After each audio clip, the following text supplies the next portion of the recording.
All right. So, good evening, everybody. How you guys doing? I am Bernard Fields here, and I am trying to get used to, I guess, doing all of this broadcast stuff live. This is like the first, and hopefully of many um, interviews that I would start using with this Google Hangout. So, bear with me. Um, I'm just going through, I guess you could say, the growing pains of getting this all together. Um, I believe I have set up like some Q&A, also some applauds, I guess some cool stuff that Google Hangouts has implemented. But today, I should say tonight, I'm going to be interviewing and talking with graphic designer Latisha Compton. She should be joining us here shortly. And we're just going to have a really, really good conversation. And I spoke with her a little bit earlier, and she's an awesome talent. She has great ambition, a passion, a true heart for doing this type of work. So until then, I guess I could talk to you guys a little bit about me. So you guys kind of know my background, what I'm doing, what I've done, and what I plan on doing in the future. So, and like I said, again, bear with me because I'm probably going to be like pausing in the middle, looking at the screen all crazy, like what's going on here. Because I'm just trying to make sure I have everything set up. Let me see. And it said I have one viewer. I'm not sure who that is. I don't know if there's like even a way you can do like, I guess, chat or something. I don't know. Let me see. I clicked. Whoever's viewing, thank you for coming to the first DVA show. Hold on, I think this is her right here saying, do I click on you or anything? Should I just stay put? Okay, let's see. Let me see. I sent you an invite to the broadcast. Hopefully you can join from there. If not, I'll log out and re-invite you. Not even a word. Oh man, that's one thing I like about computers because I'm a horrible speller, and when I start to spell things out, it's like it'll let you know, or like it'll correct you. And man, if I was handwriting this out like re-invite, you would think that's a word, but it's like it's not. Or it should be like a space in between that that E and an I. I don't know. Let's see here. Try to invite her here. See, she's on here, but let's see here. Got cameraman. Okay, here we go. Let me see. Invite people. Okay, let me see. Compton. Okay. Okay. Yes, I hope that is her. Invite. Invitation posted. Let's see. Hopefully that works.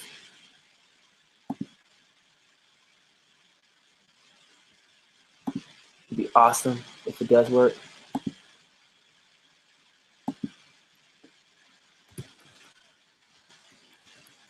Asking her if she did it. Where do I find it at? Sorry.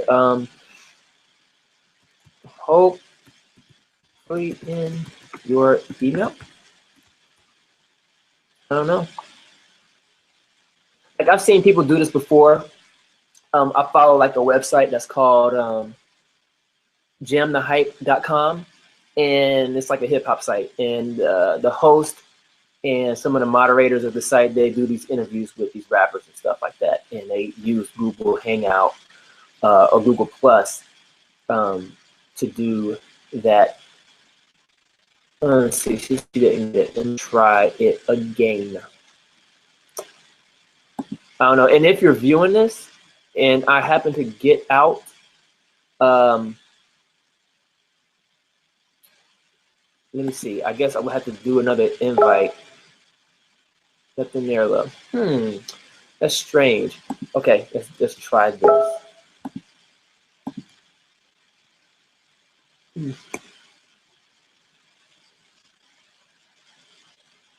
Oh, wait a second. You said our last conversation. We had a conversation before. She's saying our last conversation is there.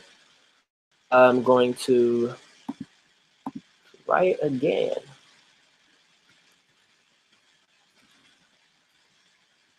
Okay, let's try it again. It says invitation posted.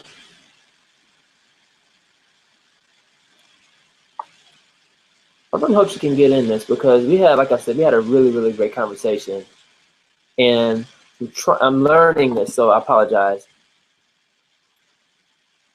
Yay, I think this is her.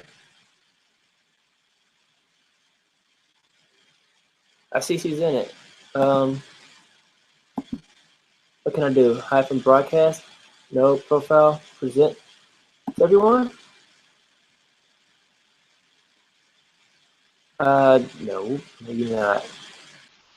Oh, there you go. Sweet. Hi. Hey, how are you? Great, great. That's awesome. It's very bright.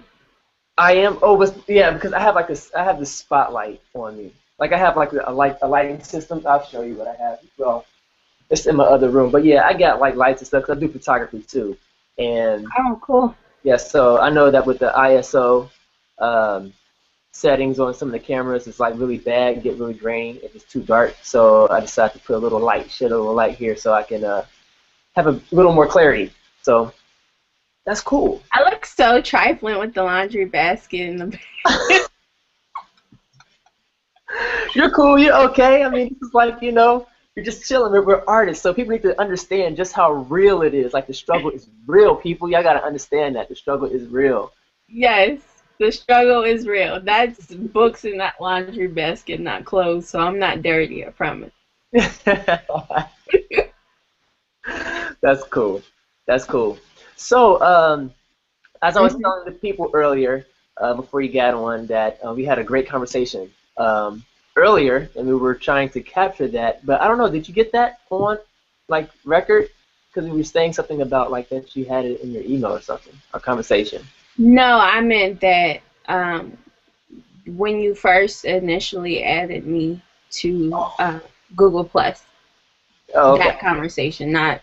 I wish that was a very good interview. It was. It was like it was so like impromptu. It was like, oh my gosh, like that's like one of the best conversations I've probably ever had with another graphic designer on accident, though. You know? Right. Right. I mean, really, really. Yeah, and it's like trying to recapture that. I'm like so worried. I'm like, you know, is it even possible? You know, I don't know. Like everything that we said was just on point, and for it not to have been recorded, I'm like, right. So the universe wasn't with us. Oh my gosh. Yeah. So I guess I can talk about I guess bringing that up. But first of all, introduce yourself to everybody. Let people know who you are. I'm Latisha, a babe named Frankie girl in the group. My company is Bombshell Productions. Yeah, I've had it for about 10 to 12 years. Okay, that's cool. And let me ask you, what's the a babe named Frankie? I'm also a makeup artist, so I have my cosmetology license, and I want to start a vlog for that eventually. So I'm trying to build a brand with that right now. Okay. Cool. In the near future. Yeah, exactly. So the blog/vlog, have you done any of that before in the past?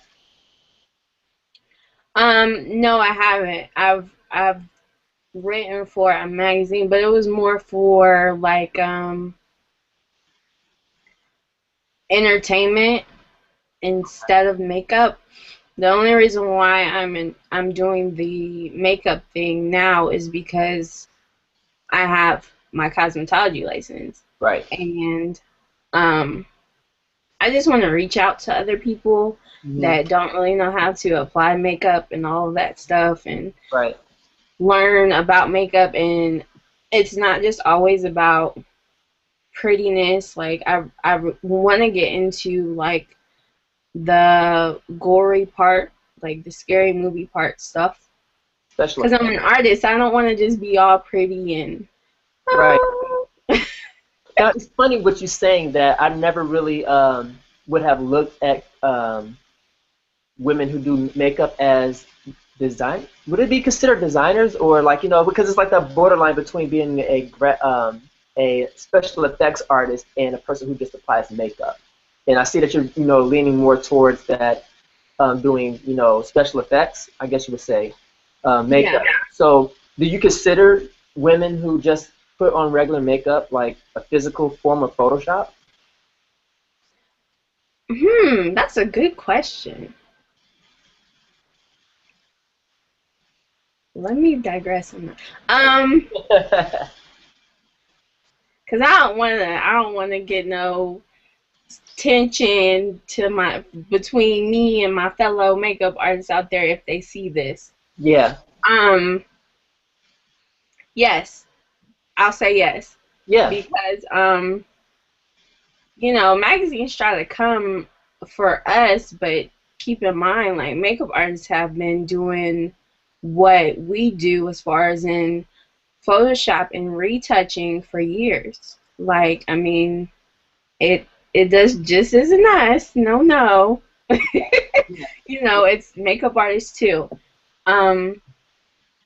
But I consider them as artists as well, and I think people forget that they're also artists. They just think about the prettiness of it, and that's it. Like, that's an actual art form. Yeah. Back into the Egyptian time. So Right. Yeah, so I got off track. I'm sorry. No, you didn't. I mean, I love the way that it's flowing, because I just never really thought about it until you just mentioned it, and I'm like, my mind is like blowing up on the inside. I'm like, wait a second, like, we don't really, or I haven't really considered, makeup artists as being like a form of real art, like, graphic designer. Like, usually when I hear someone say, like, oh, you're a designer, graphics come to mind. But with you, making that connection between special effects, makeup artists like Hollywood, and those who are just, doing makeup in salons, they're very, very close and very similar. It's just that one is in the real world, physical, and then the other is like digital. And yeah, you have people who do photo retouching, hence the name Photoshop. I think that, gosh, we just kind of like we've lost that. I think some people have lost it. I'll just say for myself, I've lost that along the way. It's almost like Photoshop is like flyer shop, or advertising. Right. When originally it was created to retouch photos. So that's pretty interesting. Pretty interesting. So do you think that, in your opinion, would it be easy for a makeup artist to go digital? I mean, because I've tried to apply makeup to women's face in Photoshop, lipstick and stuff. And I'm like, man, this stuff is hard. Like, I have a newfound respect for women who are able to make themselves up, and do it right, give it justice. I think that art class helped a lot with makeup, me wanting to be a makeup artist. And then when I was younger, I used to paint a lot. So when I was in college, or not even it probably was when I was in high school, started doing a lot of figure drawing and nude drawing, so actual nude bodies, having to draw them. Yeah. So just knowing knowing colors and complementary colors and color theory, the study of that. That's an actual, some schools, that's an actual, like, you can get a degree in being a doctor as far as in color, which is a whole different conversation. But just knowing all those things, I don't think it's hard for them to like get into Photoshop. Now, as far as utilizing Photoshop, if they know nothing about like the tools, then yeah. But if they know color theory, I think a makeup artist could do it. It's just Yeah. like painting on a canvas. Your face and your body is a canvas. That's how I look at being a makeup artist. Right, right, right. And I guess it's kind of the same thing as a tattoo artist too. I mean, it's just permanent makeup, and Right. they're working with a different type of applicant. Is that what it's called? An applicant, the brush. Application. Yes, thank you very much. See, I don't really know much about that, but I know that there's something that deals with applying. But yeah, another question, not to try to change gears so harshly, but what is your true what's your passion when it comes to the graphic design, or not even necessarily graphic? I don't want to put you in a box, but when it comes to I'll say the multimedia or the fine arts, what is your true passion? My true passion is, I would say drawing. Okay. I like drawing. Drawing, like, that helps me escape. Mm-hmm. But I really can't say there's just one, because I love everything. I like painting, although I don't do it that much anymore. I like all of it, and that's why I became a graphic designer, is because I really, like I told you earlier, I live in a small town, and there really wasn't, like, graphic design was brought to me through an article from offline. There wasn't really a name for what I was doing. I was just like, what is this thing? And my grandmother actually was like, well, you can make money off of what you're doing. And I was Right. like, what? Might as well go to school for it. Yeah. Yeah. School for it, and it is what it is today. Right. So I could say for myself, and I may not look it, but I'm about to be 37, and I graduated from college in '99, and I remember going from high school straight into college and doing 2 years. The first year was like more of like hand drawing and painting, paper sculptures and things of that nature. But then when I got into my second year, it was like all digital, which like changed my world. And I don't know if it was like for the better or for the worse, because I was really like into like drawing. Did that happen to you? Like, did you find yourself, more doing digital and like less drawing and less painting or sculpting? Um, I'll give you an example, Okay. which is weird. When I was in high school, my aunt, who a few years ago died of breast cancer, she has always been my like big cheerleader Right. for like art and stuff like that. Well, I went to Atlanta College of Art for animation, and I did not like it. I did not like animation. I don't know if it's because it was it was during a time in my life where I was just all artsy and Mm-hmm. loving just nothing else but drawing and painting, or what. But the digital world was like, what is this? Why am I here? Like, I didn't like that part of the program. It was a post-secondary art school Mm-hmm. through Atlanta College of Art, and but it opened up doors for me, like as far as learning that there's digital art out there that I could be doing. Learned a lot about folk art too. Atlanta's real big for that. Southern states are. So yeah. I don't know. Like you said, I don't know if it was good or bad, but during that time, I did not. Mm-mm. Yeah. If you had told me I was like going to be a graphic designer, I would be like, Yeah, yeah. I know for myself, I couldn't wait to get in front of a computer. Like I was like the first year, because I drew all my life, and Mhm. I messed around with the computer maybe my last last year in high school. We're doing maybe I can't remember what the program was, but it was like 8-bit art, and you can animate. From you have to redraw each frame, but it was like like really really really simple caveman style like animation. Right. I think that's why I didn't like animation at Atlanta College of Art because it was the same way. Yeah, yeah. Things really did. It changed dramatically for myself. Like when I went to college, I say that was probably for myself like the worst time to go to college when it was like the year of like the late 90s because things like the internet was still New. still new. Yep. It was still new. Web people were still trying to develop the laws and the rules of the web design. And so when I went, we didn't have, I mean, like, we knew about HTML, but the teacher, he barely knew about HTML. And we were using some program that dealt with slicing up your pictures. You had to have the measurements just right and all this other type of stuff. And the place, I hated it. I was like, Do you remember Front Page?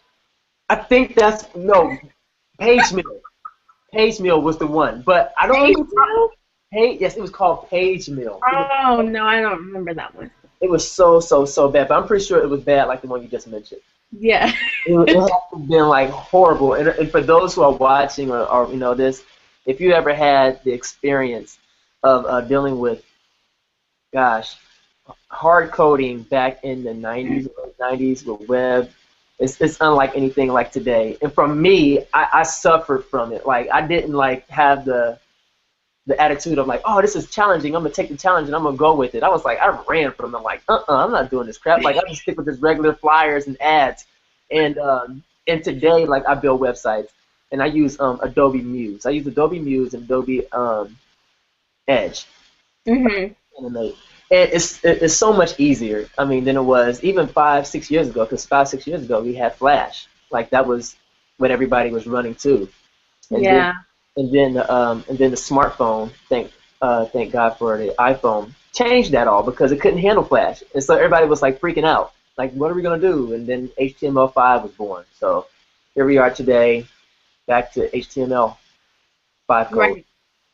So, but again, I thank God that it's easier. I mean, because with Muse, I don't know, have you used Muse before? No, I haven't used Muse. Actually, I went to, goodness, I sound like I'm a serial, like, college and career technical student. When I was in high school, again, I went to a vocational school, and I Mhm. started out with graphic design. Then I moved to web design and e-commerce, and we were using Front Page. Yeah, And then somewhere somebody was like at the school, yo, they need to start using Adobe programs. And then we gradually moved into Dream yeah, and hated web design. Hated it with a yeah, passion. And yes. I'll never won't be doing that. Right, right. Well, I encourage you to actually to go ahead and take a look into it. Like I said earlier, go to YouTube. YouTube will be your best friend when it comes to learning stuff like that. I think one of the first videos I watched to learn Adobe Muse was only like an hour long, and I promise I went in not knowing anything. Within an hour, I knew how to build a full functioning website, not a page, a website. It was that Wow. easy. Yeah, I know. I mean, I was like completely floored at how easy it was. I said, this is going to change the game, and that was maybe 2.5 years ago. I mean, a lot of that takes patience too, Yeah, it does. It does. which people don't have. Right. But I think if you have passion, then I think Yeah. that plays on your patience too to be able to kind of help you to bear with it because you love it, versus trying to instantly know it. Like for me, one thing that I have a passion for, but my patience wears thin, is with After Effects. Like I love After Effects, but then I hate it at the same time because like I I have want. a love-hate relationship with After Effects too. Oh yeah, Yeah.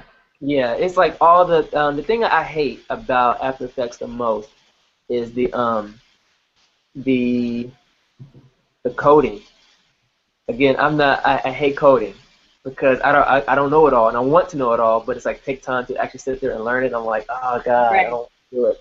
I don't want to do it. But the thing I love about it is that once you kind of get it, you kind of start to, especially when you watch the tutorials, you kind of figure out what they're going to do next, and that's when you know that you're learning. You're like, oh, okay, like I'm not lost anymore, or I don't have to rewind anymore as much. So yeah, that's pretty cool.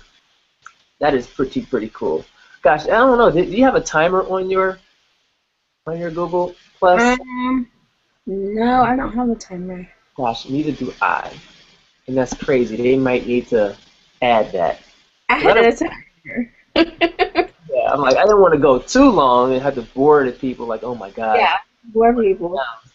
I Right. wish. Oh, what did you ask me earlier? And I started talking about women in design. Oh my gosh. We forgot Yes. I about was that. asking, yeah, I was asking you the question about dealing with cheap clients, taking you seriously. Yeah. And yeah, and I thought it was really interesting how you were telling me, saying that because you're a woman, that they don't people tend to want to take advantage of you, you know. And I'm like, that's really sad. But I find out more and more that it's true that there's people out there that want to do that. And how do how does that make you feel? Like tell us your story again. Well, I told you earlier that no one really took me seriously, so I started designing for the urban demographic, Yeah. um, which is overly sexual, um, most of the time, all the time. Hmm. We won't even say most of the time. Yeah. It is. It's crazy, isn't it? And pause just for a second. Like, how does that make you feel? And this is my daughter, everybody. In case if you're wondering what I'm doing, trying to get And my. she's a cutie. She's so adorable. You want to say hi to everybody? She's probably sleepy. Yeah, she's probably tired. But anyway, the question is that I have is how does that make you feel when you're dealing with um, a generation of people who just take women and put them in this box of like sexual iconic figures, and with you being a female, how does how does that play in your mind? I mean, I would feel kind of crazy if it was the opposite. Like if women came to me and was like, yo, I need this guy to be like done sexually, graphically and stuff, and I'm sitting here working on shading his body and stuff, and I'm like, oh my gosh, this is not cool. Like I do not want to sit here and look at a guy for the next 3 hours trying to make him look sexy. Like how does that? How do you feel about that? Well, I'll say this. I am a very colorful person. We'll say that. Okay. And um, I'm not bothered by the male and female anatomy at all. Okay. But there is a line that you have to draw, like as far as like you spoke about on your video, church, things Yeah. like that. We also have to keep in mind that, yes, our culture, American culture, is very sexual. Right. Besides, like, if you go to other countries, it's not as bad, like India or places like that. Yeah. Sex sells over here a lot. Um, I'm not really. I guess I was too comfortable with it. Maybe I don't know. Mhm. So it was just normal to me. Yeah. Um, I've even done. I don't know if I want to say. I don't know if I want to say this, but I'm gonna say it. I've done some porno DVD covers. Oh, okay. A lot. And well, in the past, I haven't done it recently. And it didn't really bother me. Mhm. And I think you have to have that type of mentality to design like that. Right, right, If you're uncomfortable with it, then by all means, don't do it. Don't do it. Say no. I mean, no one's gonna force you. No one's gonna force you to do it. Just turn it down. right, And I right. mean, I'm sure people do that, but yeah, no one, like I told you earlier, no one took me seriously. So that's really how I got into, I guess, the urban demographic and designing for them, which they're not. It's not good money. I Yeah. don't care what anyone says. Like, unless you're designing for, because like I told you earlier, I love rap music. I Hmm. love music in general, but I was introduced to rap music at a very young age, and I fell in love with it. So I just knew I'm going to be designed for Def Jam. I'm going to be, Right. that was my passion. So I stuck with it, and there was a lot of blood, sweat, and tears in that, Yeah. to the point where, I got depressed about it Hmm. because they weren't good paying clients. So I stepped away for designing for like 2 years. Wow. 2 years. So you mean like to tell me that you just completely just shut down, or Yeah, you? I just was like, screw this. Nope, not doing it anymore. Maybe this is not my thing, you know. Um, and you can't let people take you away from something so that you're so passionate about, Hmm. regardless if it's clients, regardless if it's family, Yeah. whoever it is. If that's what you feel like, is your calling, you're passionate about it, do it. Right. Right. Hey, can you hold on just for one hot second? Hmm. Thanks.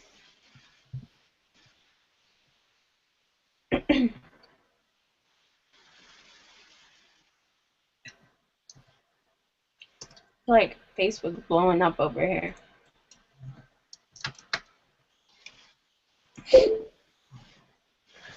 All right. So I'm back, and so today, are you dealing with that same arena? Maybe not the same people, but are you still connected with people who say, "Hey, I remember you from back in the day. Can I get a cover or flyer?" Not so much. Okay. Not so much. The people I do deal with that are rap artists or in the urban demographic, Hmm. they're actually good paying clients and they're loyal. They're about business, and that's only because they want to invest in their brand, which I stress all the time to these rap artists that come to me about designing. Like, you are your brand. Why don't you want to invest in it Right. before anyone else does? Right. I understand that. Like, I don't understand that at all. I don't get why they don't want to invest. They always want to um get something for free. Like, you don't go in the studio talking about, unless you have your own makeshift studio, but you don't have Right. Exactly. but you don't come into the studio talking about, like, yo, I'm trying to get this beat for free. Some of them do, though, because I've worked for producers before that, they're like, oh my God, these rap artists, they don't want to pay me. They don't want to pay me money for, and it's just all in respecting the hustle, Hmm. or I wouldn't even say the hustle. It's about respecting the business. Like, if you don't respect anyone's business, how do you expect anyone else to? Yeah. Yeah. Exactly. And it's funny, and just for everybody else to know too, um, it's not there's not much of a difference when you're dealing even with semi-corporate America, because there's people like I've done the whole urban thing. I've done dealt with people on the whole, I need a CD cover for $60 level, and I got tired of that, that level. So I'm like, you know what, I got to step it up, and I had my eyes set on a goal, and I'm still accomplishing it. I'm like in the hundreds now. My next step is to be within the thousands of dollars, but when it comes to doing the work. But I still deal with people in suits, you know, who talk a good game and say, hey, you know, I'm looking for this X, Y, and Z. And then when you say, well, it's going to cost you A, B, C, and D, they're looking like, can I get a break? You know, or you just slap their mama. None of them. Right. Or like, this is one of my favorites. I hate it, but I laugh to myself every time I hear it. They're all like, you know, hey, do you want to invest in the company? And I'm thinking to myself, like, no, I don't want to invest. I just want to get my pay and I want to be out. Like, I don't want nothing to do with what you're doing, because sometimes I can feel within myself like they're not serious. So my attitude at that point is like, I'm just gonna take your money flat out. You know, I'm not gonna tell them that, but in my mind, I'm like, you know, you're not listening to what I'm telling you. I'm trying to help market you, market your brand. And I can tell that you're trying to nickel and dime me and trying to get, you know, something for nothing. And I'm like, you know what? No, I'm not going to go that route.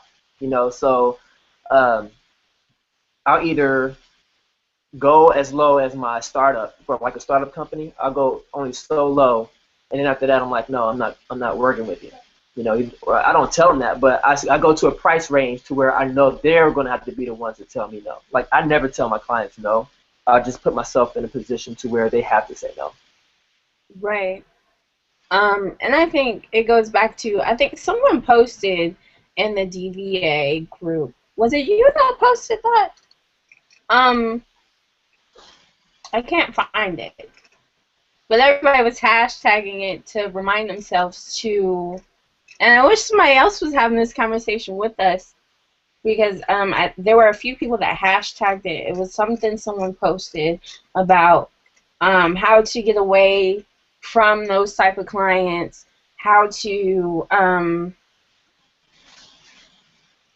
basically how to respond to that type of situation. I think when you keep getting these clients over the years, you start to know how to sniff them out.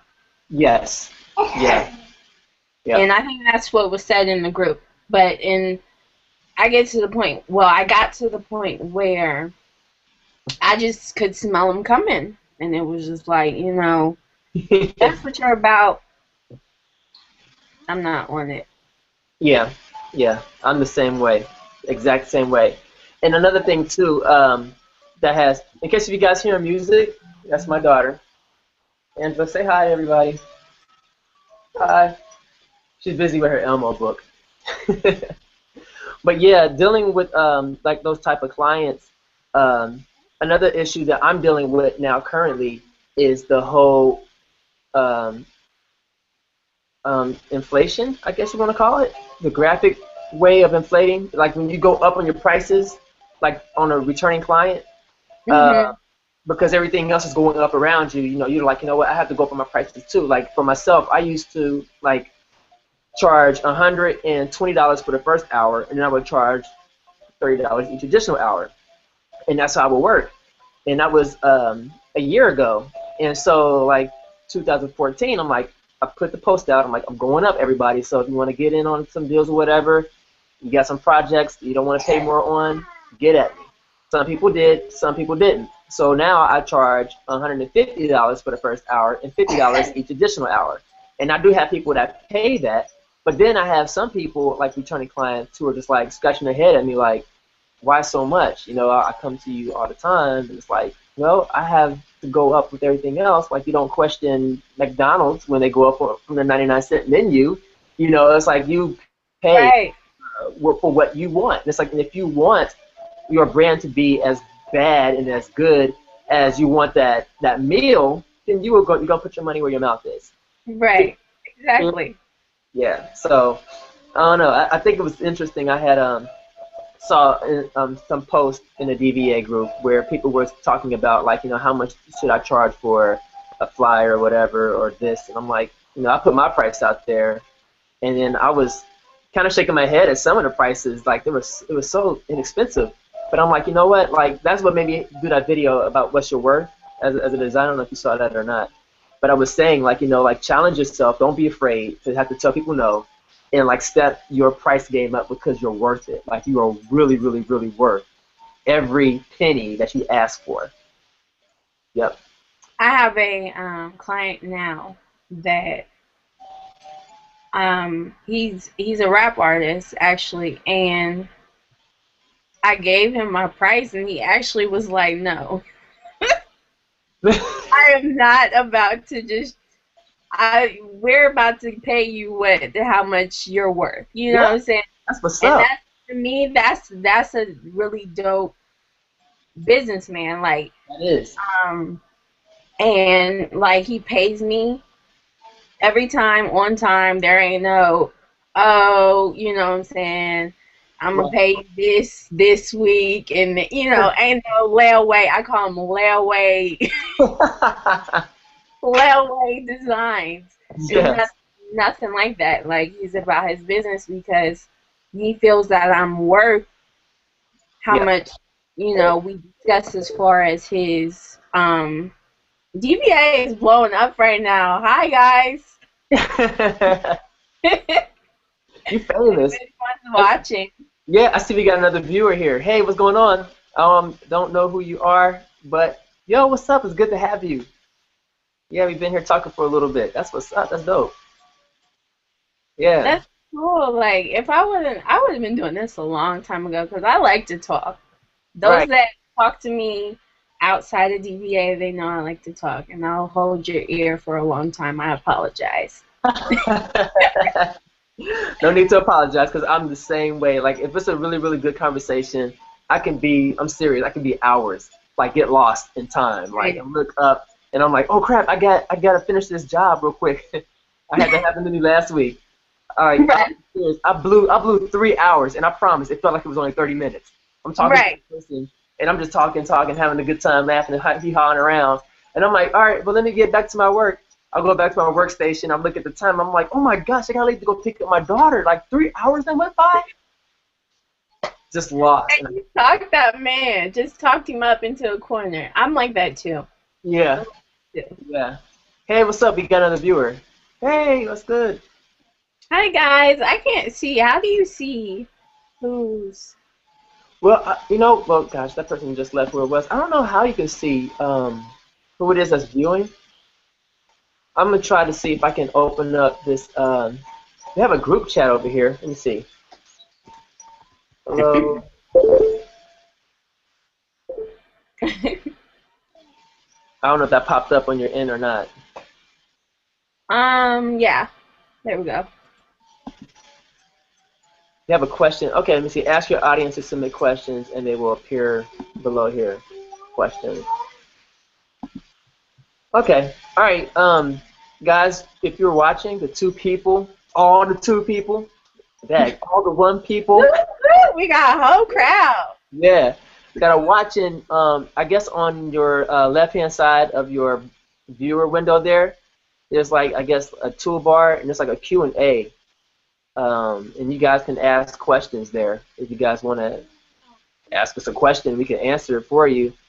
Just testing this all out, seeing how it all works. And I don't know, man. Golly, I might even just try to talk to everybody in DVA.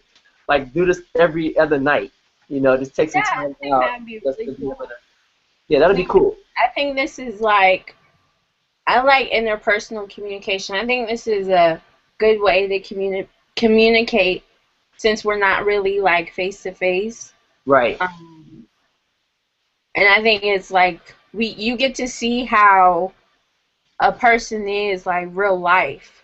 Yeah. Yeah.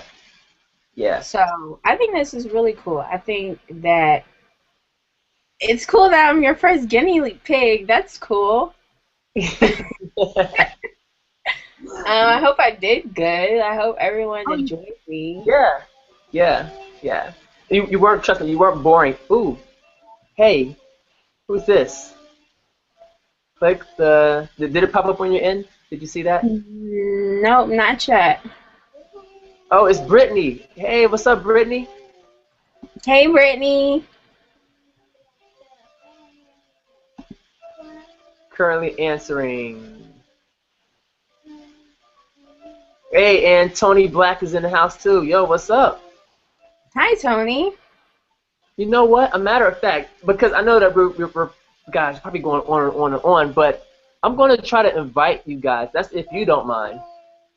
Oh, I don't care. Okay, cool. I'm gonna try to invite Brittany B in on the conversation. Cool. So I can Another get, young lady. I'm gonna get Tony Black in the house too. All right, let's see here. So let's see how we do this. Brit. I'm paying attention to DVA. That's the only way, because I have two computers, so Right. one I can look on Facebook and see what they're saying. Brittany said we aren't boring. It's very interesting conversation. Oh, nice. Nice. Tony said it's great. Brittany asked Tony, do you only see Latisha's screen or is it just me? That's just her screen. Uh-oh. Technical difficulties, maybe, for them? Maybe. Let me see. So they don't see who? They can't see me? I don't think so. They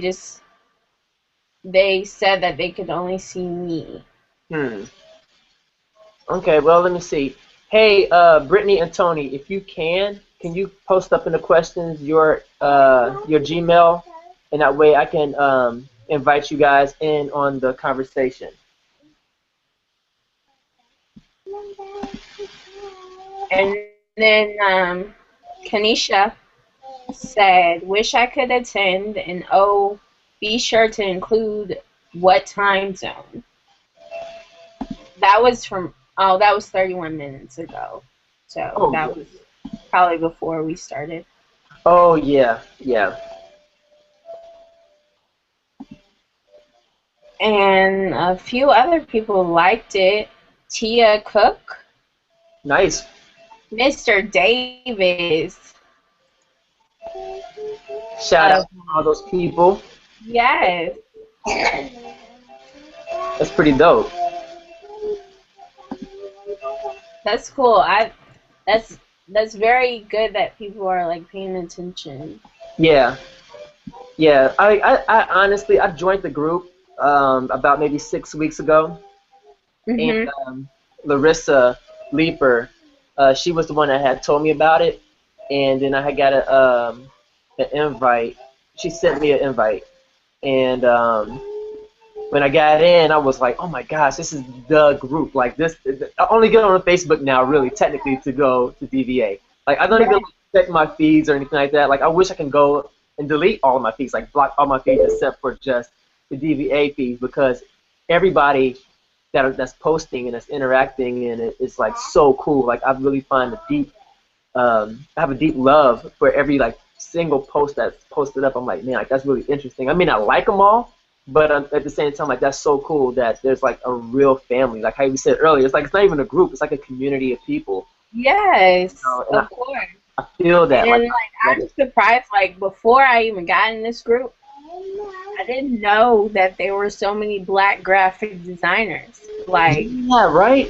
That was like really dope. Like I was like, what? Because when I was in college, yeah, I was the only Black person aside from the instructor. Okay. He was Black, and he was actually my cousin. And so he was really, really hard on me. He was a tough instructor because he was my relative. And like all the Black students that were in his class before, they flunked out. Like, wow. And like I was the only survivor, I guess. So I see you bigger now. Like you were smaller before. Oh, okay. So is it like side by side or something? Like I'm down in the corner now, and now you're like wide. Okay, because I hit this button. I was like trying to see what this was, and it was like I'm presenting now. It says you're presenting to everyone. So maybe that's why they couldn't see you. Probably why. I wanted. Can you guys see me now? Well, of course you guys probably can't answer it, but I don't know. Can you guys see me? And you guys can reply in the questions area. Yeah, I gotta go to my Facebook page real quick. I gotta see. 'Cause I see there's a lot of DVA stuff here. Okay, there is the question and answers. Ask your audience to submit questions.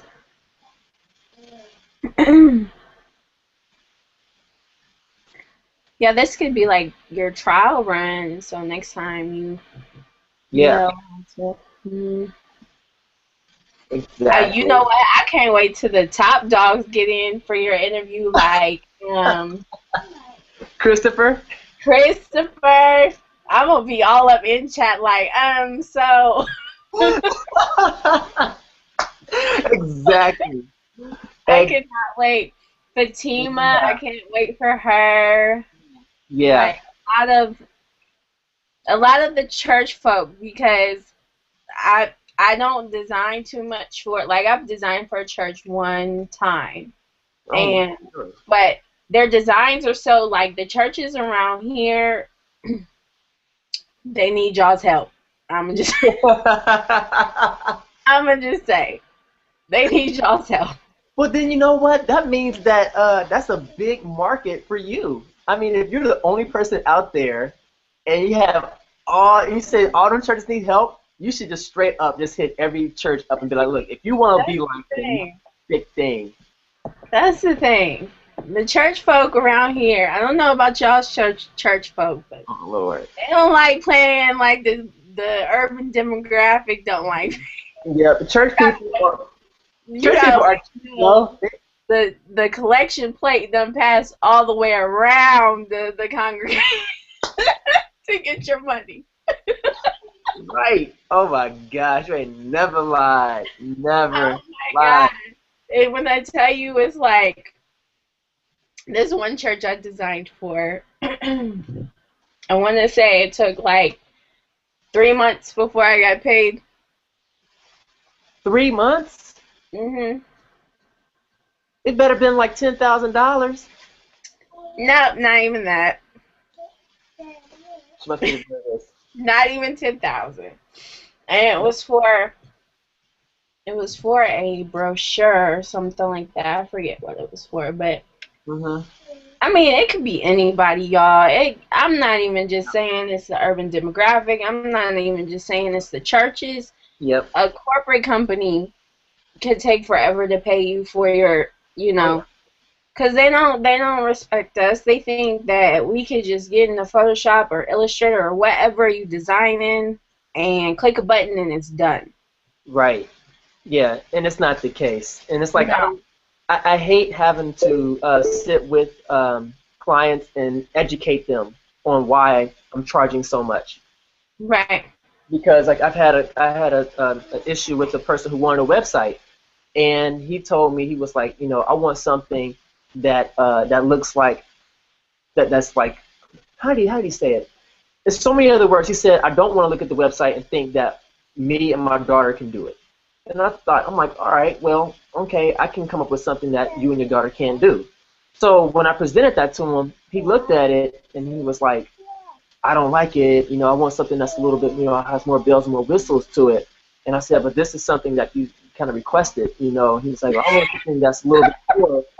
And for the price of what he was asking, I was like thinking to myself, like, that's crazy because you can't do this. I didn't tell him. I said, well, I just got finished doing for you. You can't do it, and you want me to do more? All right. And so I had to sit down and explain to him, educate him, because he was talking about, like, yeah, I can go to Wix.com and get my own website built. And I told him, I said, you can, but I said, it's still not going to look as good as what I could come up with because I have the education, the skills, the experience, the talent. I have the eye for what looks good besides just a template. Like, I can look at a website and I can tell you right off the cuff, like, that's a template. That wasn't custom. And I told him, I said, do you want custom or do you want a template? He's like, I want a custom look. I said, well, you're going to have to pay X amount of dollars. And, he paid for it, but at the same time, having to go through that education one-on-one drives me up the wall.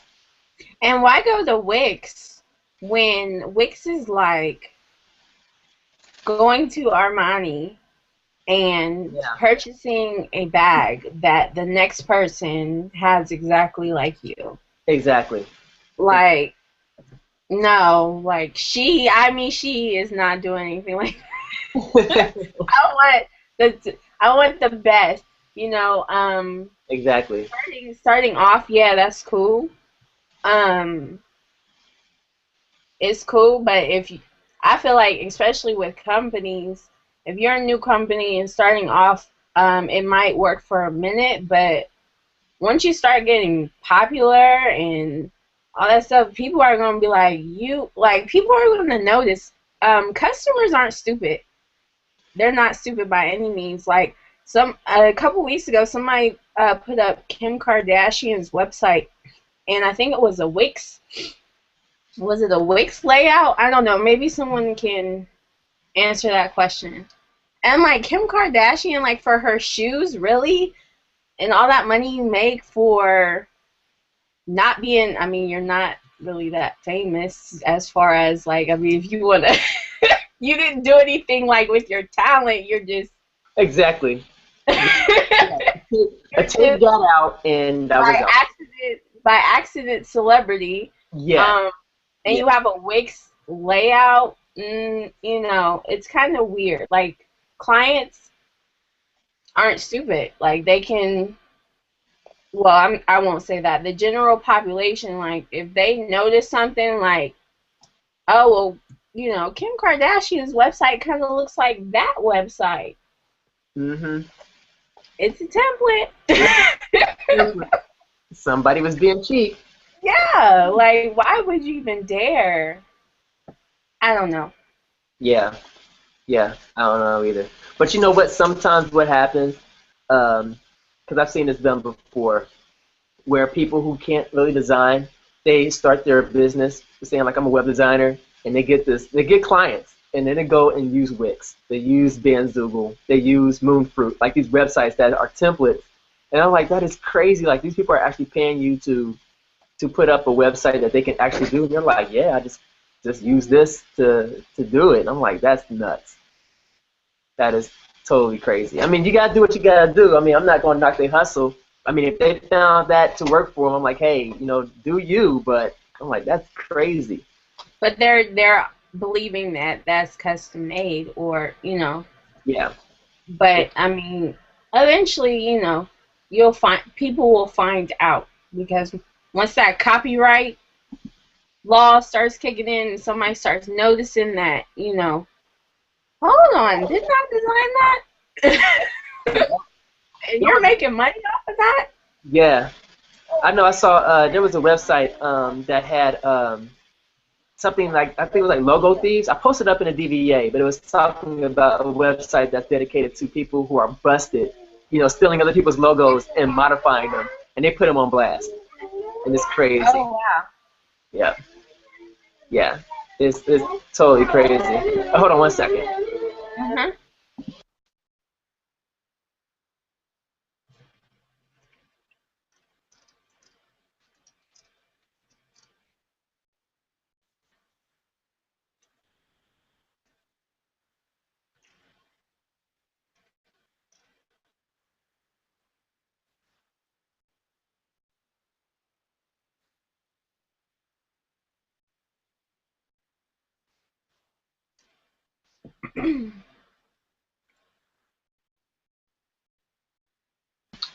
All right. Sorry about that. That's all right. Yeah. Tony asked me something about what about the developers? The developers? But yeah, I don't know what he means by that. I don't know. Tony, are you talking about like the developers, like the hard code developers, like the web developers? I don't know. Did he answer?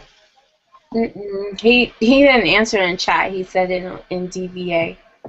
Yeah, I'm going to DVA right now. Trying to see. Hmm. Yeah, that's more your department, because I'm not really like the new program that I'm in now at school. Like, it covers web design. Like it's called new media design. Really, Yeah. it's called interactive media. Um, and it's like an umbrella of things when it comes to design, from what we're doing now to making video tutorials, Right. social networking. Oh, Tony said something. Yeah, I see. Okay.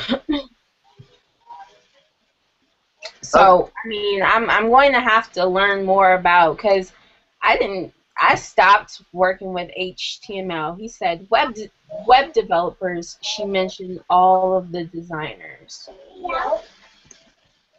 Well, I'm including everyone, regardless if you are a fashion designer, web designer, illustrator. To me, you're a designer, period. I'm not excluding anybody. If I'm answering your question right. To me, we're all artists. To me, fashion design is graphic design, because there's a lot of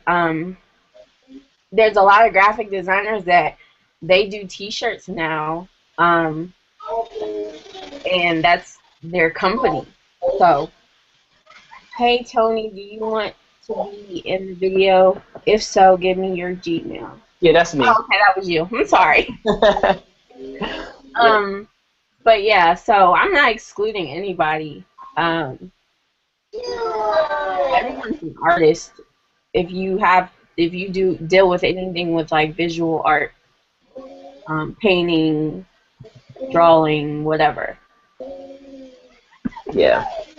Let me see. So who's all? Quick question, I guess. Room chat. Who's all in here? Cause they don't post like the names. They just say like how many viewers you have.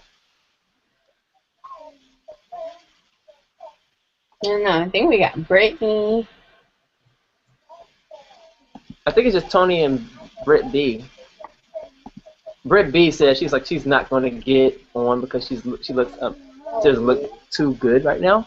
I'll just say that. I'm being really nice. Yes. Honey, you don't look ratchet. I'm going to just say, you don't look ratchet. Right. But you know what, though? I think if she gets I'm a makeup artist, don't have a stitch of anything on. I'm sorry. But no, like Brittany, if you're still there, you could get in on a conversation. All you have to do is just turn your camera off. You don't have to be on camera. We can just hear your voice, and that would just be fine. So is that cool with you? Yeah, her and Tony. If you guys don't want us to see you, that's fine. But it's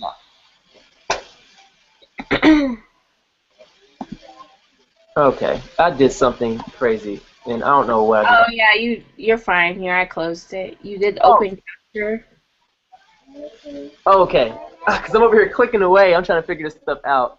Yeah, and it just asked me to accept it or decline it, so I declined it.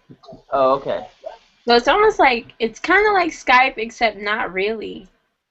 Yeah, it is. It's very similar, but I think with the ability to be able to really have like up to 8 to 10 people in a chat room, it's really interesting. Did you try control room? Yeah, I'm in control room right now. Okay. And then there's showcase. Showcase. Yeah.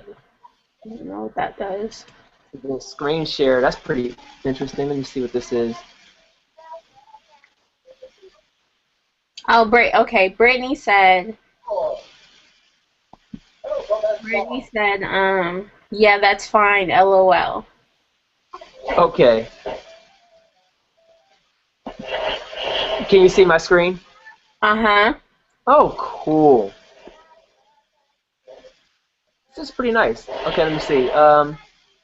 You can stop sharing. Can I get back to mine? Whoa. There we go. I see you now. Okay. And Brittany, what is your Gmail? I just added her. Oh, you did? I think so. You did the person that's up at the top, like the little plus guy.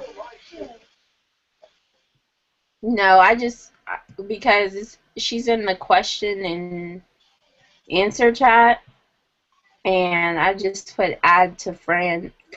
Excuse me, circle the circle thing. Oh, okay. Yeah, that just asks your own personal circle. But Okay, yeah, so but to put her into the video, I don't know if you have the option or not, but at the very top it says like invite people. oh yeah, you would have to do that. It's not letting me. Okay. All right, Brittany B. Can you type in as a question your Gmail, and then that way I can add you?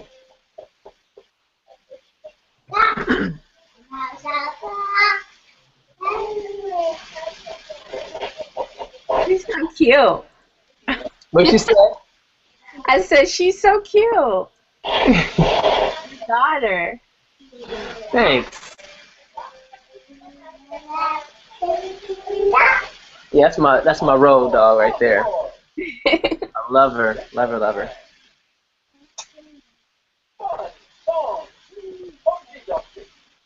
Yeah, and that's another thing too. It's like having a family. You know, well, I don't have a family, but besides my daughter, but I keep her 99.9999% of the time.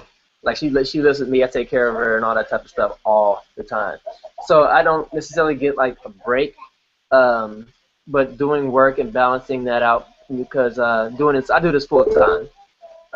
That can be a little weighty, trying to juggle family, spending time with her, and trying to get jobs and work done. It is crazy, crazy.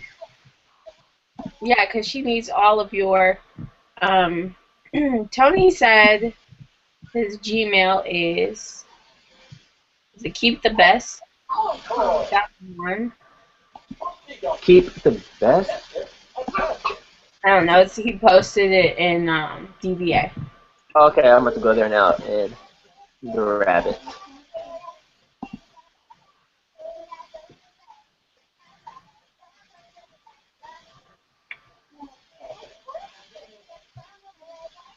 Okay, cool.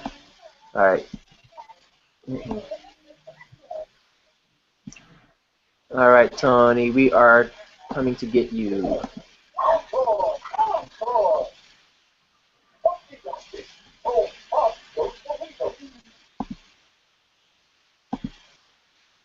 All right. Okay, I sent it to you, Tony. So I don't know. When I sent it to you, hold on.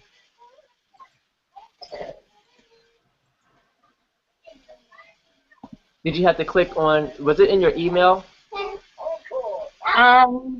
You know what? I don't remember how that happened. I think it was in chat. That's what it was. It When was. we were chatting, it asked, Oh. yeah, the video call. That's what it says. And Brittany just posted her Gmail. Yeah. Okay. And I sent it to her too. So I don't know if it's in you all's like email or Gmail. We shall see here.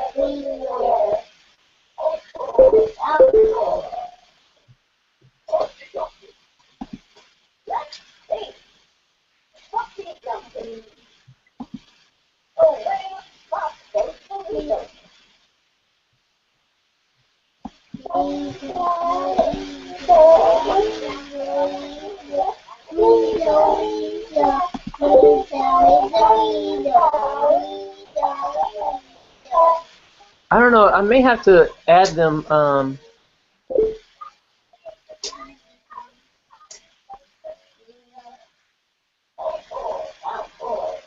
The whole DVA should be participating. Like, this is good stuff here. Yeah, it is.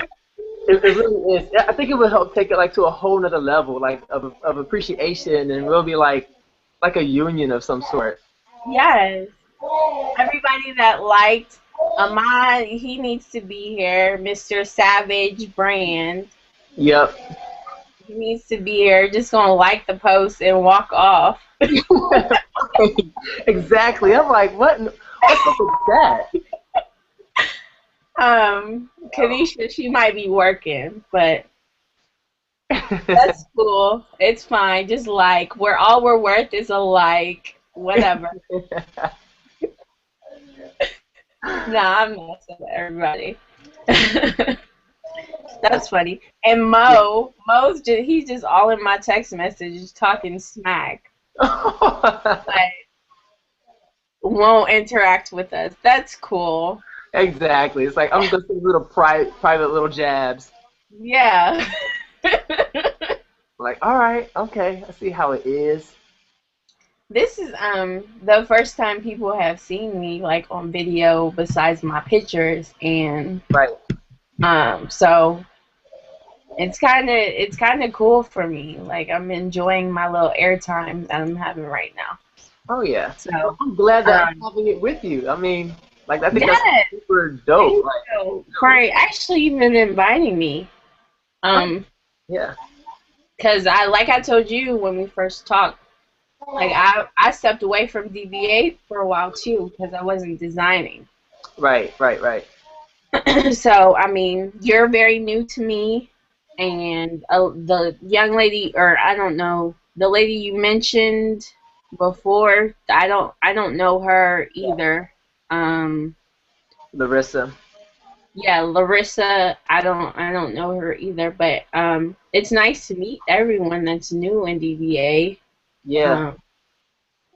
I get ad requests from people I don't I don't know you guys, but I'm not trying to be rude with I don't speak. I know you guys are from DVA, but hello. Yeah. But yeah, like everybody else I pretty much know. And I talk to and pick with in my IMs. Yeah. If you guys see me talking smack to somebody on their design, I know I talk to them all the time, so I get to pick with them like that. Exactly. Right. I'm glad everyone is improving in their craft. I'm seeing that a lot lately, especially with Miss Brittany. She's doing very well. Yeah. Yeah.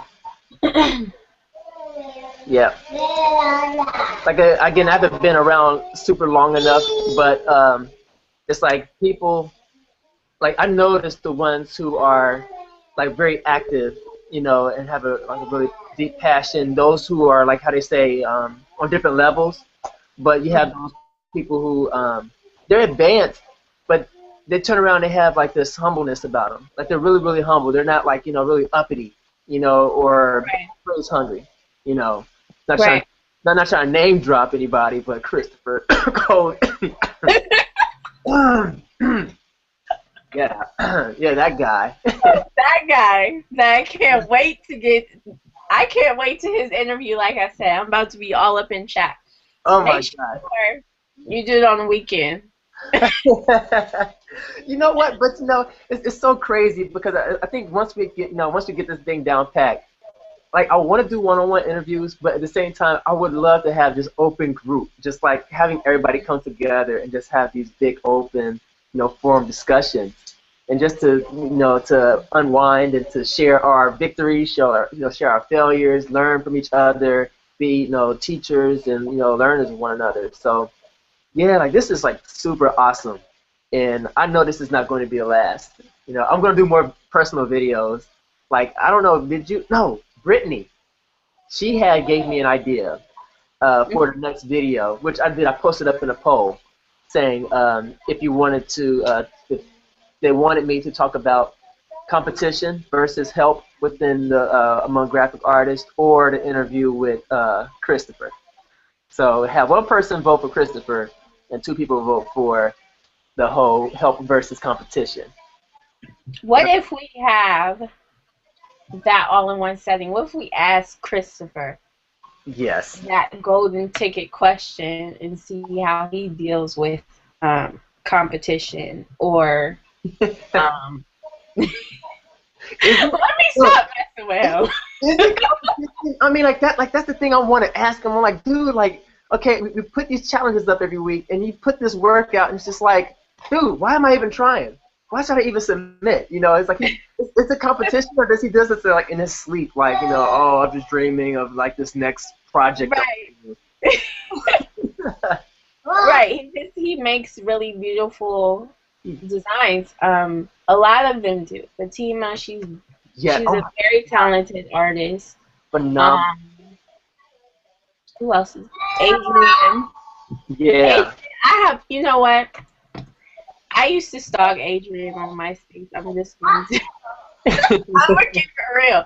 Like, he is one of the reasons why I became a graphic designer. Him and a graphic designer. I don't think he's in our group anymore, but his name was Philip Everhart.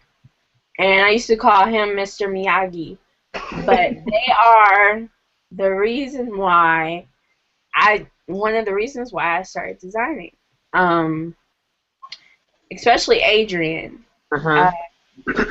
Because he was doing that topaz adjust, you know, type of tuning design thing back during the MySpace days, and I was like, oh, I need to get with that. Who is this guy?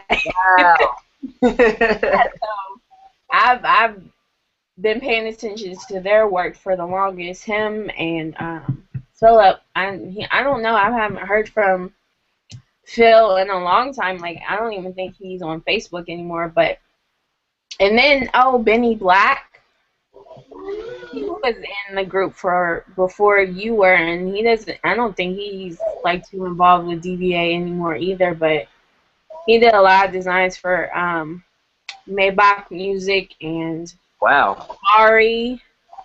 Yeah, he was like he's in Midnight Graphics from Cincinnati. You know, they do the whole photography thing. So Benny Black was like, he was doing that too. There's a lot of people that are from Ohio now that I'm thinking about it in our group. Yeah, there was a post not too long ago where I don't know who did, but they asked, you know, so where is everybody from? Like, represent your city. And I saw a lot of Ohio in there. I was like, wow. It was like Georgia, Ohio. It was a lot of Ohio. I'm like, man, I'm not alone. Right.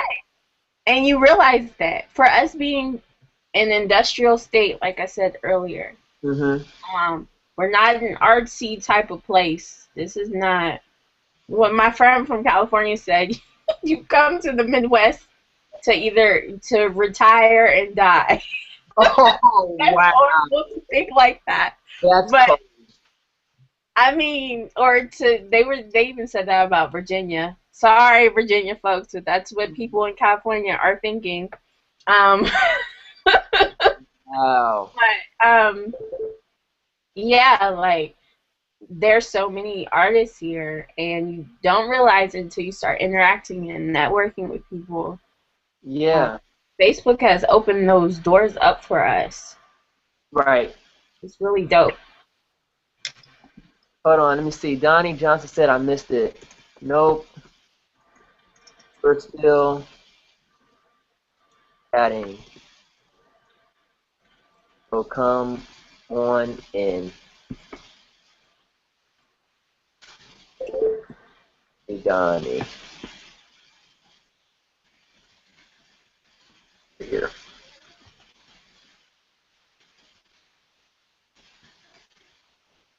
Now delete this one.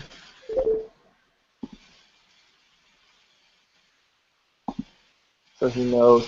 I don't know. Is Brittany and Tony, I don't know if they try to get in or they just bounced or what. I don't know. Yeah. Which is alright. Oh no, they're still here. They are? Oh, I don't see it on my You have to, okay, where it says questions and answer questions. Yeah. You need to collapse that down. It has like a arrow. Yeah. A travel arrow. And I see Tony. And Brittany said, no, I'm ratchet right now. Laugh my ass off. And then Tony said hello. Right.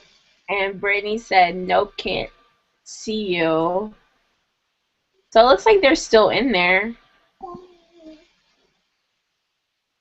Currently answering. Oh, she wants me to hold this. Oh, thank you. What's wrong with it? Yeah, it's broken. As you guys can see, being a full-time father and doing this type of stuff, it is quite the feat. I love it. Did you record this also, or is it just? Yes, this is recording. It goes. This said I can record up to 8 hours. So, I mean, this is. Oh wow! People can talk for 8 hours. Yes. Well, we gonna be up all night. No, I'm just. No, and I got class tomorrow. Tomorrow's my birthday, guys. Oh, really? Yeah. Well, we have to sing happy birthday. And I think Kanisha, we share a birthday. What? I think her birthday is October 13th, too. Yep, tomorrow is her birthday, Miss Walker. Her birthday is tomorrow. Tony said he's still here. Cool. Cool. He just said that. Okay. Okay, Tony. If you accept my chat request and email, I can add you. Donnie, okay, she said Donnie, click the link. Okay. With me, accept my chat request. Ooh.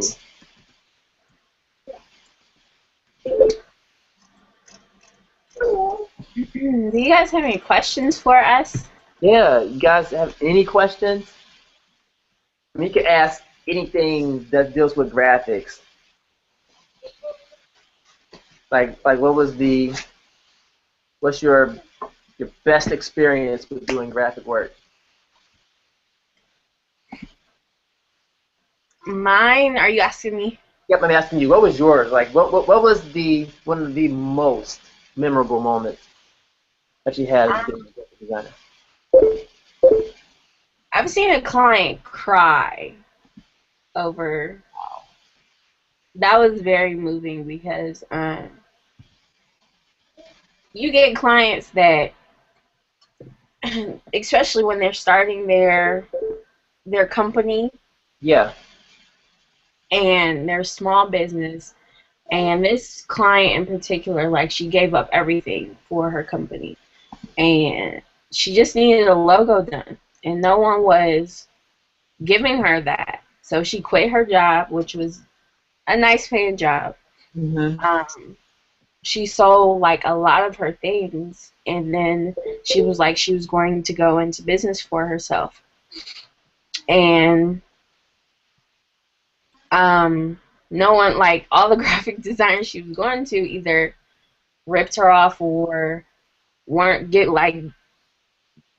basically developing her vision correctly. And finally I did it. She came along and found me through word of mouth, and like she cried, and I was like, oh my God, don't cry. Don't do that, because I'm an emotional person too. So I think that was one of the most, I guess, touching moments in designing. Mm. If I could move people like that, then that makes my day.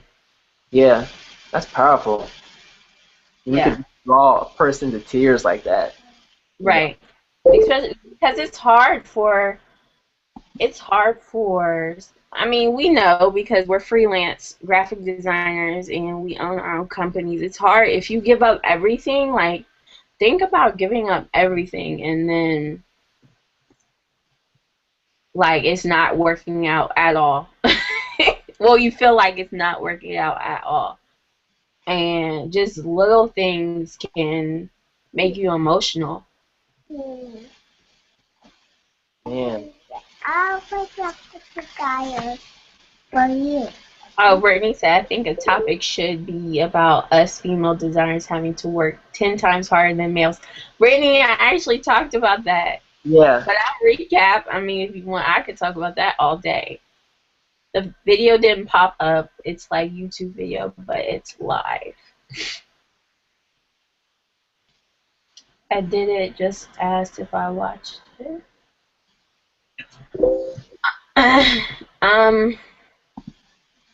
Brittany, I talked to, yeah, we have to work. I agree with you. Especially in the urban demographic. We have to fight for that. Because, I don't know, people just like to run over. I'm not even going to say in graphic design, women, period. I'm not at all a feminist. But I will agree with Brittany. We do have to work a lot harder. Sometimes I feel more than men. And I mean, if you fellas disagree with that, by all means, that's just my opinion. I don't feel like if a man approaches you guys about designing, I feel like it's easier for you guys. A man approaches me and it's, you know, trying to spit game or trying to get design for free. Yeah. Something like that. And I feel like we're, you know, don't disrespect me. Like I said earlier, it's respect the business, because I'm going to respect yours at the end of the day. Right. So have you ever had that happen? Well, of course, I'm pretty sure you had it happen. But how do you handle men who are attracted to you along with them wanting your business, and at the same time feeling like, you know, a relationship could win them a golden ticket to get like free artwork whenever they want it? Now that I've gotten a little older, I realize you can't mix business with pleasure. Yeah. Hey, Britt. And I've been bit in the butt because of, you know, mixing business with pleasure, because, you know, at the end of the day, there are some vindictive people out here. Women are vindictive, but men can be vindictive too. And people like to use people, especially if they like, oh, well, I can get something from them, you know, totally free design, you know, say, especially these rap artists and promoters out here. Yeah, so I mean, just be careful as anybody. Be careful, especially if you are just solely, and don't just promote online. You need to get out there in the streets. Like, hit the streets hard. Don't just promote online, because you'll get crazies online just as well as offline. But promote, network, go to seminars and events. There's one, the How conference. I don't know if anyone's heard of that. It happens, I think, in Vegas. I haven't had the opportunity to go, but the How conference is good for graphic designers to network with other graphic designers. There's also, I believe DVA was going to start something like, oh, there's Brittany. Yep. Can you hear us, Brittany? Well, of course you can hear us. Duh. Can you say something? We can hear her.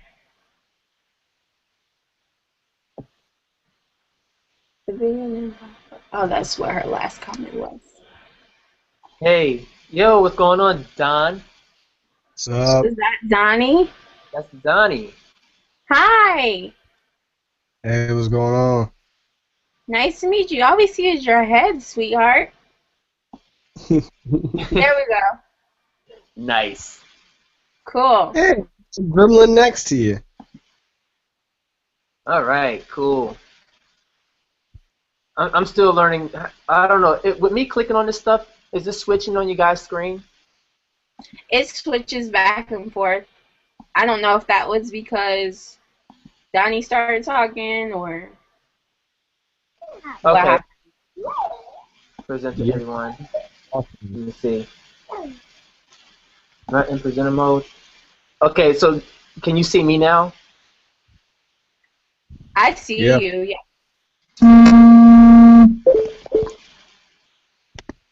Okay, I'm trying to get Tony in here now. Oh, I'm grabbing the wrong mouse. I was about to click y'all off. Sorry. Anything happened on that screen? Whoa.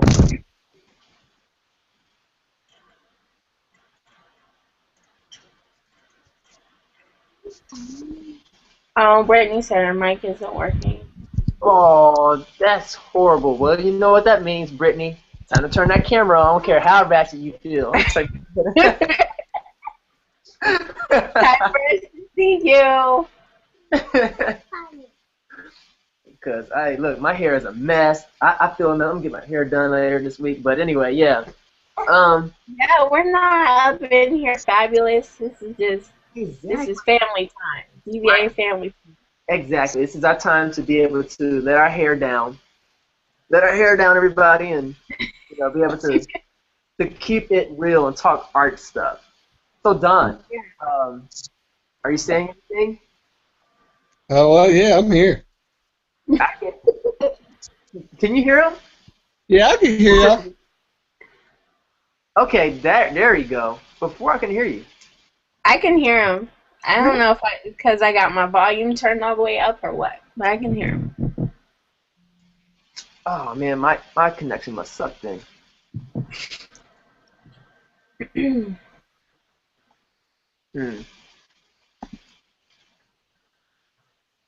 don't know. So I guess let me just let you know, Don. Actually, I work with Don. Him and I, about a year and almost a half ago, we decided to join forces and start our own company that's called Concretize Studios. And we're working on building that up and trying to have our design firm pop in here. Oh, cool. Wow. That's Yep. dope. Yeah, we're trying. Just, it will happen. It will Oh, happen. no, it's happening. We're making it happen. Oh, good. That's awesome. Are you in Cincinnati also? Yes, I am. Okay. There's a company in Chicago, and the one guy, he's actually from here. You know, all the Sprite commercials that used to come on BET, and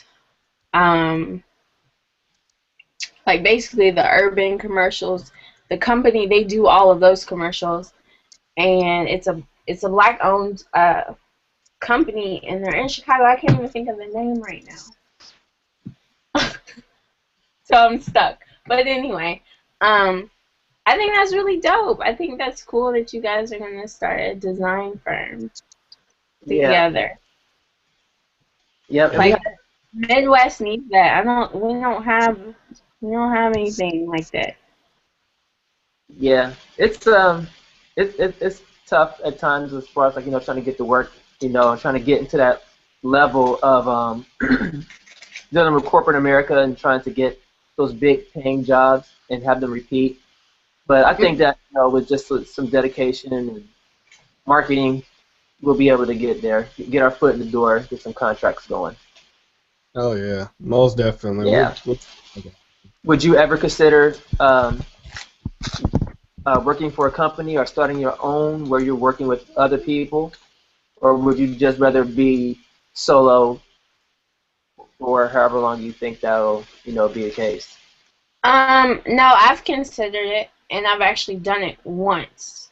Mm-hmm. When Bombshell was a promotion company, I can't say the word. Yeah. Promotional company. Uh-huh. At one point in time, me and another young lady. But like I said, I'm trying to change the face of my company. Mm-hmm. It was just too urban, and yeah. I'm gonna have to reroute and do a business plan, and try to iron out some things. But as far as working with other people as long as they're, goal oriented and, have passion for it and good communication skills. I have no issue with that. Right. Cool. That's awesome. Let me see. So does anybody have any? Don, for whatever reason, it's driving me nuts. I can't hear you. You can't hear me? Like it's almost as if like we're muted. No, not we're muted, but like you're muted. And C, D, E, oh F, G. no, this is driving me crazy. I can hear him. No, this is. All right, hold on. Let me see something. Let me go to my control room and see. Maybe it's my connection. Yeah, maybe it's your So connection. you guys like best buds? Like, are you guys bros? We're bros from different modes. Okay, cool. Yeah. That's cool. Yeah, we've like family friends. I don't know, Don. I hope I'm not cutting you off. Like if you're talking, like you should just like give me an evil eye if I'm cutting you off. Like, dude, you're cutting me off. Nah, we grew up together. Jeez. Could you hear that? He said you guys grew up together. Yeah, we did. We did. There's some years in between us, but as far as like growing up together, yeah, we grew up together. We grew up in the same church. So Okay. yeah. So the families are our friends and stuff like that, and yeah, he's always been the artist ever since I've known him. Like growing up, like this dude's been like always had a pen and piece of paper or a pencil and a piece of paper in his hand all the freaking time. Hey Vern, check this out. Always inspired to draw like him, so it's kind of how it went. He'd be sitting, I'd show him my artwork, and he'd show me the stuff he was working on. So, yeah. Now, as he asked me this question earlier, you're a graphic designer, right? Or you Yes. just okay? Graphic. Because I know some artists here, like my first college art instructor, I actually went to high school with him, and he was my instructor, and I'm sitting in class like, okay. My graphic design instructor, which he was the director over the whole program, had tried to get him to do graphic design, and he just wasn't. That you get some artists that no, not doing it. They were in that space when I was in high school where it's like, I don't like computer art. Like it's just all pen and pad or pencil and pad or charcoal or painting. So. Right. Have you ever been in that space before? Like where it's like. Yeah. Well, yeah. I mean, I'm a fine tune, like a detailed drawer. Most of the work has been pencil, charcoal. It wasn't until college that I got introduced more into the digital side of designing. But I still like even though I still like my pen and my paper. That's why I want to I want to Syntech, because I can get back to that feel. I'm I'm just not one of the artists who can just fully adapt to the computer. I still like to work with my hands and build and construct. That's why I took on digital, because it was trying something new and learning the craft, because that's where it's going. But I still like my medias. Hence why I've been doing my paintings and stuff like that, just to keep it grounded. Because no matter how far you go, you still just need at least, some of those skills, I say. You still need it. Yeah, especially like when it comes to like logo design. Oh my gosh, man. I'm sure you come up with some pretty badass logos. You just look like somebody that can really. I didn't work. You just look like somebody that can really draw. Like I don't know why, you just give me that vibe. Like, but I feel like people that still like hardcore are into painting and drawing, like they come up with the illest like illustrations, and Yeah. logos. Yeah. Because they've actually, you know, the thought process. You've already like sketched it out. You've already, you know, drawn it probably like 100 times before it's been put in the computer. Yeah. I sketch Is that crazy. Brittany? That's No. Brittany. Hold on, wait, whoa. You do not look ratchet, girl. Look at my boo behind her though. She got Tupac in the background. Hello. Oh my gosh! Don't No. tell me. No, I can't hear her either. Oh, that's right. She can't. Okay. Well, I'm trying to get our homeboy in here. You can take a wild guess. Is Chris coming? Is he coming? We shall see here in just a I can't moment. wait to have him. What time is it? He's in California, right? You know what? I'm not sure where he is. You know what? That makes sense because Like an hour behind us or something. 3 hours. 3 hours. Yeah, in Cali, 3 hours. So it's only like 7 there. that's sent and invite. Now Fatima, I hope I said her name right. Jeez. But she said she's gonna be MIA for the week. Mhm. Dag. Do a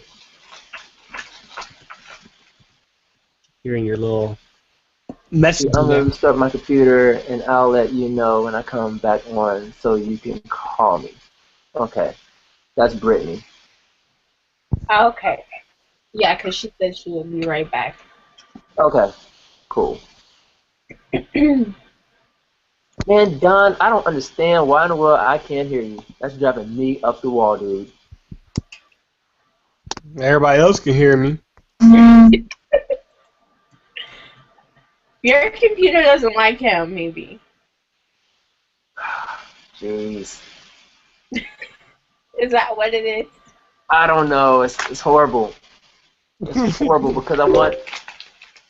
Hold on, let me see. What did it say? You say I'm a. Okay, that's I just read. Okay, I'm putting my little lady to sleep. This is what Christopher is saying. Oh, okay. He's putting his little lady to sleep, and then I guess he entered some text, and then he stops. He says, "Can we link tomorrow?" I guess so. Don't see why not. We had a conversation. Man, I gotta get my camera back. I need to do some more photography. You know what? My camera is sitting right here looking at me collecting dust. What kind of camera Oh, you got? but you have like a Nikon? Mm-hmm. This is was my old baby. Oh, is it a video DSLR too? Nope. I just, you know what? It was one of those. I don't know. Like I said, I think I'm a serial college student and a genre of like art person. I don't know. Like I really was passionate about photography Mm-hmm. for a while, and then I don't know. It was a season maybe, but I'm not going to just let it waste because I invested so much money into it. Yeah. There's Britt. Can y'all hear me? Yes. Now, sweetheart. Oh. I had to use my phone. Oh, okay. That's what's up. How you doing? I'm good. Awesome. That is awesome. Finally be able to put a voice with the face and all. That's pretty dope. Yeah, so we were just. Well, hi everybody. Hello. So how long have you been, I guess, watching and listening? Me? Yeah. Since 8:45. Oh, okay. Wow. Gosh. So I missed like the first 15 minutes. Oh, that's dope. Yo, I gotta give you like a special shout out on my next video. Make everybody jealous. Like, yo, guess what? Yeah, I plan on trying to do like more videos and stuff like that throughout the week, like the one I had did earlier about the whole sex sales. I don't know. What do you think about that? Vern, we talk about that every day. Can you hear me yet? I can. He Vern, can't hear. He can't hear you. me and Vern, Donnie's talking. and Vern are business partners, and when we sit down, we talk about sex sales and other stuff pretty much all the time. And I don't know if you guys saw my comment, but it's still get away from it. You can't get away from it no matter how you try to put it. There's always going to be some aspect of sex in it, especially when you're targeting demographics, you're male or female. Anything's going to get turned around and made into some kind of sexual kind of manner. I mean, it can be, but I mean, it sells, and we've been every day you walk out, it's built around it. So, you may not want to, but you make Yeah, I judgment. just told him, Christopher. Oh, my bad. I don't know if he was talking. Let him shut up. You just totally interrupted his little band, though. No joking. Right. Yeah, I mean, if you really think about it, I mean, as a designer, like you said, the question was, could you do it? Yeah, you could. Would it be as effective? Possibly not. I mean, it's just a ridiculous. So, like I said, I mentioned the whole Red Bull campaign. Half of their little ads are about bedroom activities. Even Herbal Essence, you saw they play the old one and what they do now, so it's all built around it. Even Right. cars, food, they can take anything. Like my theory was in college, in design college, was I could slap a pair of tits on anything and make it sell. I mean, look at the look at our culture in America. Like there's no way around it. Like America's culture is very perverted. I mean, it's the truth. It could be something so simple, and if sex is in it, it'll sell like hotcakes. If it's not sexual, it won't. Like, it just won't. That goes all the way back to, feminist stuff and anything like that. Like, sex sells. I mean, the reason why it's in cars, anything like that, is because, men get hot cars for hot women. I mean, Yeah. same thing with clothes. Like, the only reason why, like, okay, if you want to get technical about it, if you look at a club flyer, it's always ladies free until so-and-so time, or, because if women are going to be there, men are definitely coming. Yep. So, I mean, yeah, sex is definitely a hot commodity in the United States. I mean, anywhere. I can't even just say United States. You can't even say just the United States anymore. Because even though, in India and places like that, they try to be so, I guess, non-sexual, it is. Their culture is kind of like, especially with, like, Bollywood and all of that. It's on the big screen. Hey guys, just to let you guys know, I'm about to step away for about maybe 5 minutes or so. You guys can still keep going. I'm gonna be right back. I gotta put my daughter down to sleep. Okay. Dude, She was so cute. Isn't she? my little gremlin. Wait, so do y'all screen switch when somebody starts talking? Huh? It was doing that for me for a while between um, Vonnie. Is that? Am I saying your name right? I feel like I'm not saying it right. Donnie. Donnie. What did I say Bonnie for? I'm sorry. It was switching back and forth. Now it's just Brittany. After Donnie, did you leave? No, I didn't leave. I was going to say, that's a MySpace picture. Guys. Well, I what's think- that? What's that buzzing noise? Is it my computer? That's mine. That's me. Okay, now it's you again. Got famous for a second, so I had to go see what it was about. Oh, you are famous. Yeah, Don Johnson, Miami Vice. You know? No, I didn't know that. Are you pulling my tail right now? You know who Don Johnson is? No. Who is John Johnson? He's an old white actor that played in the show Miami Vice. Oh, I was born in '86. Okay, I'm born in '85. Oh, I feel like a baby. Hold on. Brittany, don't make us feel old right now. Vern born in '70 something. Was he? Yeah. I think I'm it's a like 90s baby. He's like my age. 90s baby. You were born in the '90s? Are you serious? I'm I got still a teen. How old are you? I'm not telling you. It's like, no, I'm 19. Oh, that's not that. You act like you are like baby. I thought you were gonna be like, I'm 15. I would be like, oh my God, why are we talking about sex in front of this baby? Oh man. I was in a group since I was 17. Though. Oh yeah. Mm-hmm. So what get made you you decide to be a graphic designer?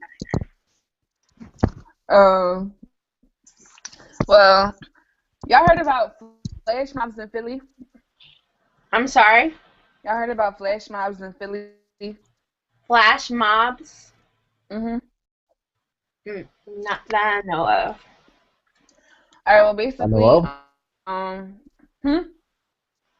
You said you're on the flash mob?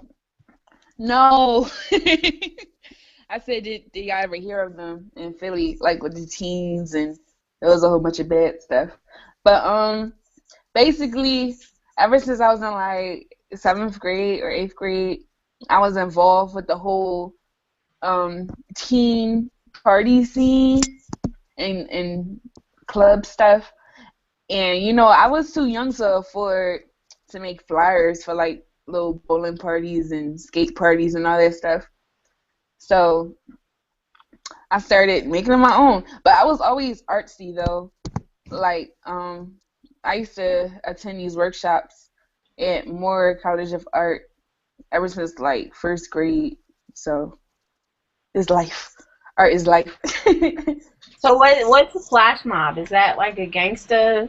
I mean, well, in here, well, the actual definition of flash mob is like them groups of people who start dancing out of nowhere.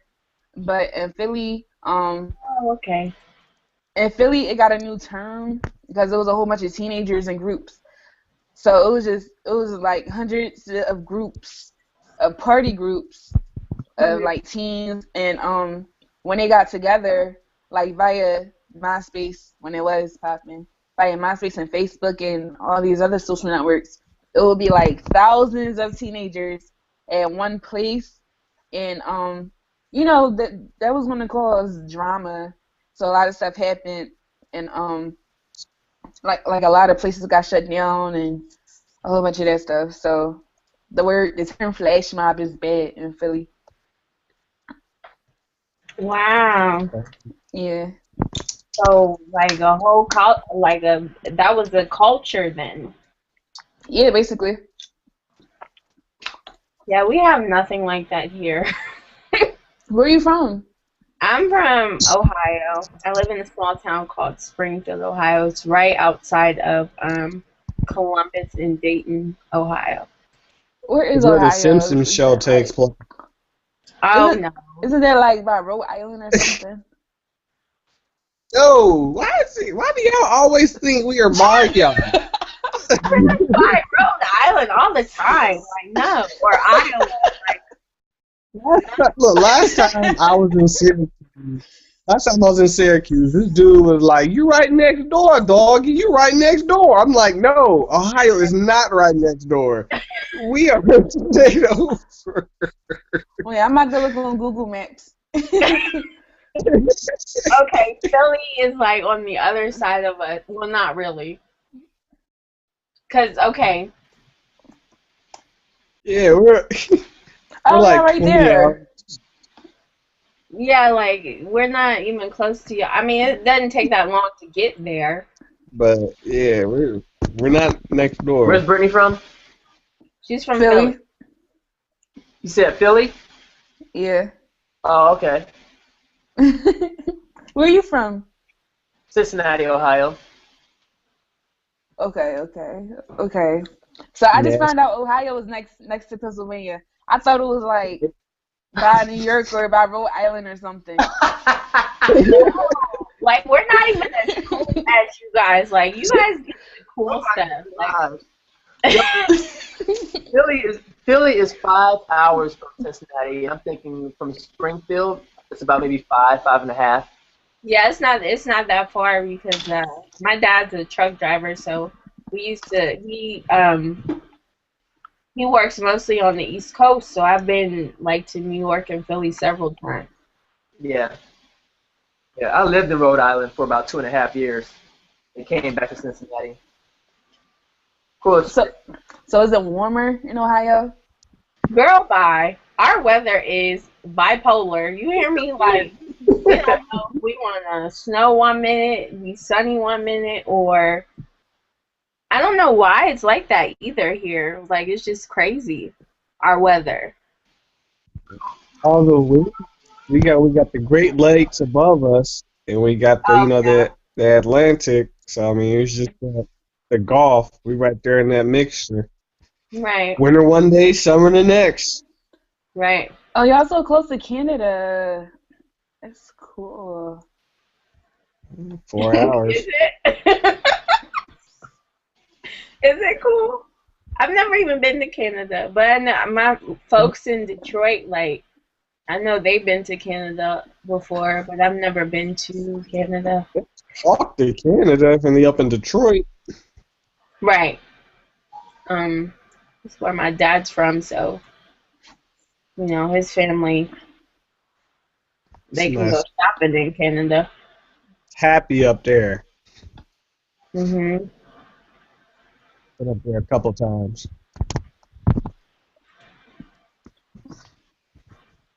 Byron just staring into the camera.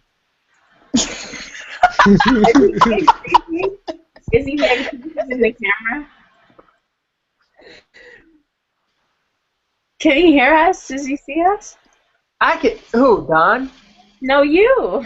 Yes, I can hear everybody except for Don. I'm serious. It's driving me crazy. He said you were being a creeper in the camera.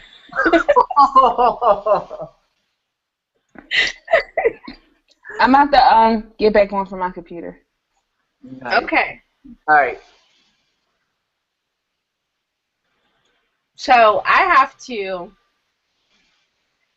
get back to like I've been designing while I'm talking to you guys. So Okay. I gotta finish this and get in bed because I work in class in the morning. Okay, that's cool. So, but it was fun. I enjoyed it. It was definitely. It will not be the last. And I will definitely let you know when I get him in video. You will be like first. All right. Well, I'll talk to you guys later. Okay. Okay, cool. I'll holler at you later. Bye. All right. Peace. So, Don. Yeah. Oh, now I can hear you. That's crazy. Oh my freaking gosh. I hung up and called back. That's nuts. I look like I'm glowing. Your lens may be smeared.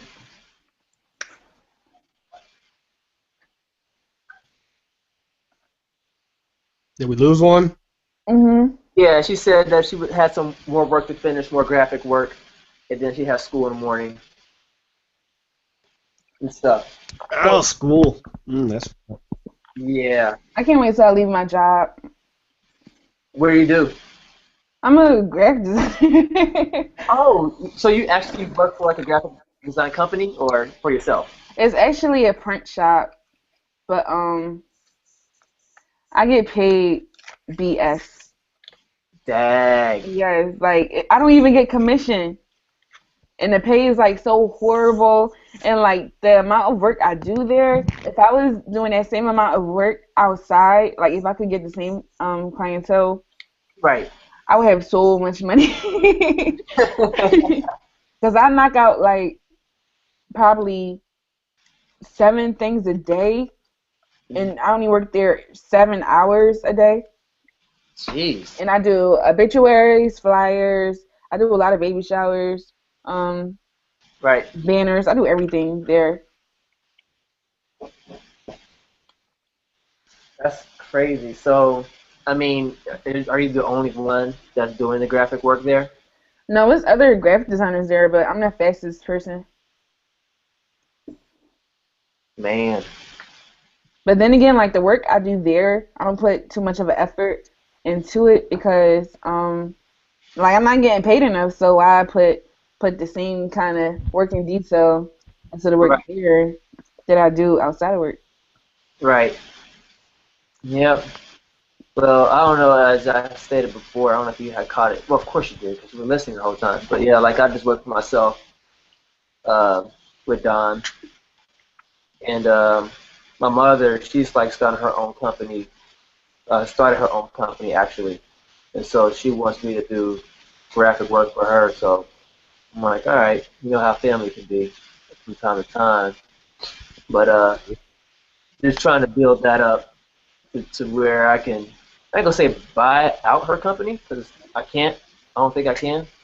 But to where she can advertise for her to get a workload up to where my company with Don can like be contracted out and hopefully be like the first ongoing, business. So I don't know. I'm not doing no work with family or friends at all. Nope. Oh, you refuse? Mhm.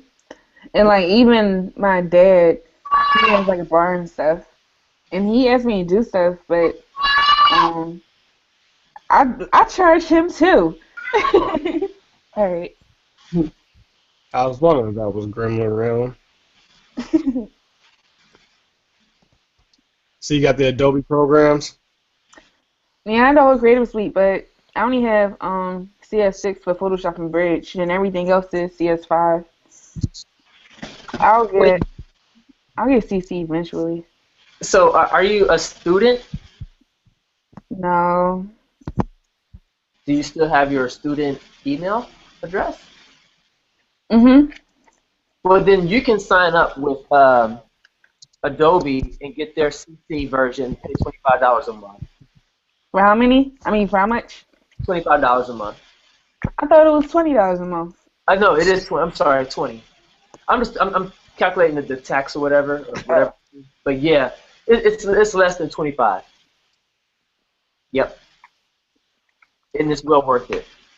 But isn't it like 20 for everybody? No, Oh, is that? Ow. no, it's like 54.99 for everybody else. But like if you're a student or a teacher, Mhm. then they give you like 50% off. Cool. Yep, and it's the exact same thing.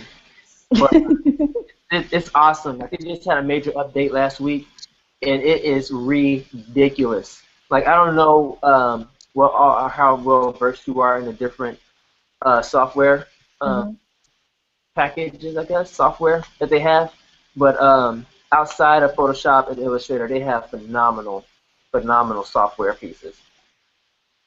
Cool. Could you still have plugins? So what? Could you still have plugins with Photoshop CC? Oh yeah. Yep. Yeah. You need plugins, shoot, especially for fonts and other new brushes and patterns and strokes. Yeah. There's plugins for that. Yep. Like I download them all the time, but I never saw any as a plugin. Yeah. Yeah, like a package. Like you can get them as a package. And Yeah, it's I just just a job. upload them. Yeah. Oh, I know. I didn't know that was considered a plugin. Yeah. So I still since you got. guys are from Ohio, I was Yeah. just wondering, did I have an accent? Do you have it? Yeah. Is it like thick? No, you just got a Philly accent. Because Oh. I was talking to somebody from New York. he said, he said, like when I speak to him, I have to talk like slow or something. No, it sounds regular to me. I mean, of course, it doesn't sound like Midwest. Not too Midwest. Like, yeah, I can definitely hear more of the East, but yeah. But I also hear like the Midwest too. It's not so where I'm like that. Like, what did you just say, or what does that mean? So yeah, I'm that's trying cool. to Yeah. speak proper with you guys. Yeah, you ain't got to slow it down. Right. If anything, I think we may talk a little faster out here than the people out there on the East Coast, and especially down south. They just draw everything out. But Yeah. Mhm. So what designing do you guys do besides graphic design? Like do you do websites or have a cool design or anything? you want to answer that, Don, or you want me to take away? We focus on branding. So we'll do logos, websites, flyers, print work. We'll do it all, So we touch all of it. I'd even like for us to do some audio, Yeah. too. Photography, video work, whatever needs. Commercial? Yeah, if we need be, make it a commercial. Um, we're trying to be a one-stop shop for in-house, so you can come to us and you don't have to worry about going somewhere else for somebody else to get some stuff done. So does that ever get overwhelming though? What'd you say? Does that ever get overwhelming? It can be. I mean, but that's the whole. I mean, with us having a company, just learning a process and steps so we can go by them. It can get overwhelming when you, as a designer, if they got a good idea to me, it can get overwhelming because I can get ahead of myself. Ooh, I can do this, we can do that, we can do this, and you just gotta kind of step back and just go through the steps of what you've learned. Starting on paper. Instead of jumping ahead, getting ahead of yourself. But we haven't gotten to the point, I'd say, yet where we're overwhelmed with the work. But we took on that church. We wanted to do it in 4 weeks. Oh my God. I mean, it wasn't overwhelming for us. I don't think the church knew how. And I said it in that meeting over and over. I said, for this to work, you guys need to get back with us. You need to be at our disposal. And I don't think they realize the deciding on a design or an idea, how much it actually takes out of you. Because we got the work to them, but then they're like, we like this one, and then we like this one. So it's been, God willing, it has been overwhelming. I can't wait to the point where it actually is overwhelming because we have too much work, because then I'd be one happy camper. Because I can be like, oh, but yeah, that's how we are. Right. So how do you guys go about something when it's your first time doing it? Like, or for example, you have down a list that you offer a service, right? Yeah. And the person contact you about this specific service that you have that you offer, but you never really did it before. So how would you go about doing it? Because I know me personally, like it's a lot of stuff that I'm like okay with that I could offer, but I would want to be the best at what I do. So for it to be like my first thing is it would be kind of scary for me a little bit. Byron, you can answer that. Well, I could say personally, if I can't do something, um, then I won't offer it as saying like a service until I feel comfortable enough and I watched enough YouTube videos, because that's where I learned just about everything. Like since I've been out of college, a lot of what I've learned has been like YouTube and taking like time to practice. Like at one point I didn't know how to build websites until I sat down and I taught myself through YouTube, and then I built a test. I liked it, and then I offered it. I'm like, okay, now I can offer this. And the first time that I got a job doing that, I was kind of nervous because I'm like, and it was a learning experience because I was fumbling along a little bit, not with the design process, but just kind of going through the planning process, like the information that I need from the client, pictures, content, or the amount of pages that they needed. Yeah, it's almost kind of like, they say fake it till you make it, but you have to be careful with doing that because you don't want to like overshoot and take off more than you can chew. Right. I used to do websites back in the day too, but things change too much now. And it's like, no, I'm just lost. I just don't offer it no more. But I want to. What were you using before? What was I using? Well, this was back when MySpace was still popping. Like I could build a whole website on MySpace, like HTML. Then everything was just so easy. And then it was like Wix. Wix was super easy. And then as time went, I wasn't doing that a lot. I focused more on the graphic stuff. And everything just changed now. Like this whole CSS stuff, I'm just like, oh my God, what is that? I mean, I'll tell you right now, like I am not well versed in CSS. I'm not well versed in HTML. But as far as this program that Adobe has, this Muse, like our other business partner that we have, she never built a website ever before.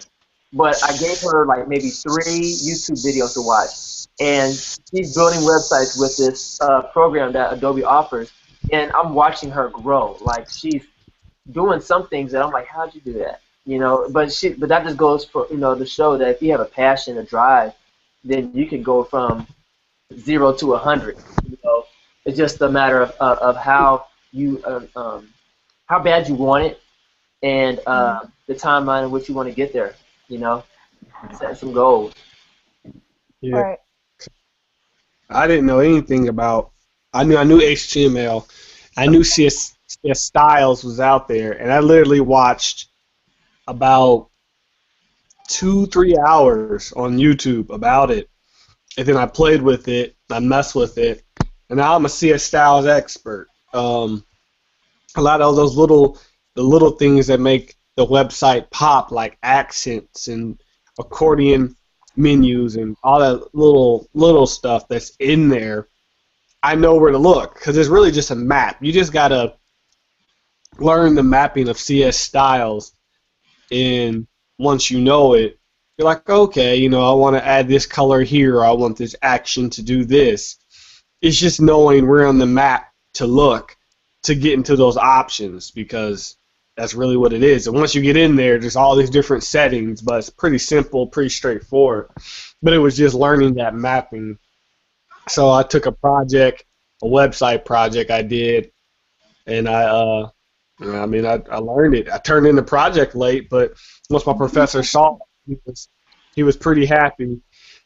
I didn't even get to finish all of it. It's just the fact that I learned CS Styles was something he didn't even do. I still got credit. He loved my overzealous for learning something that he wasn't even teaching. And I hate JavaScript, so I don't even deal with that. I mean, I know how to work JavaScript, but I hate JavaScript. So you have a website now, right?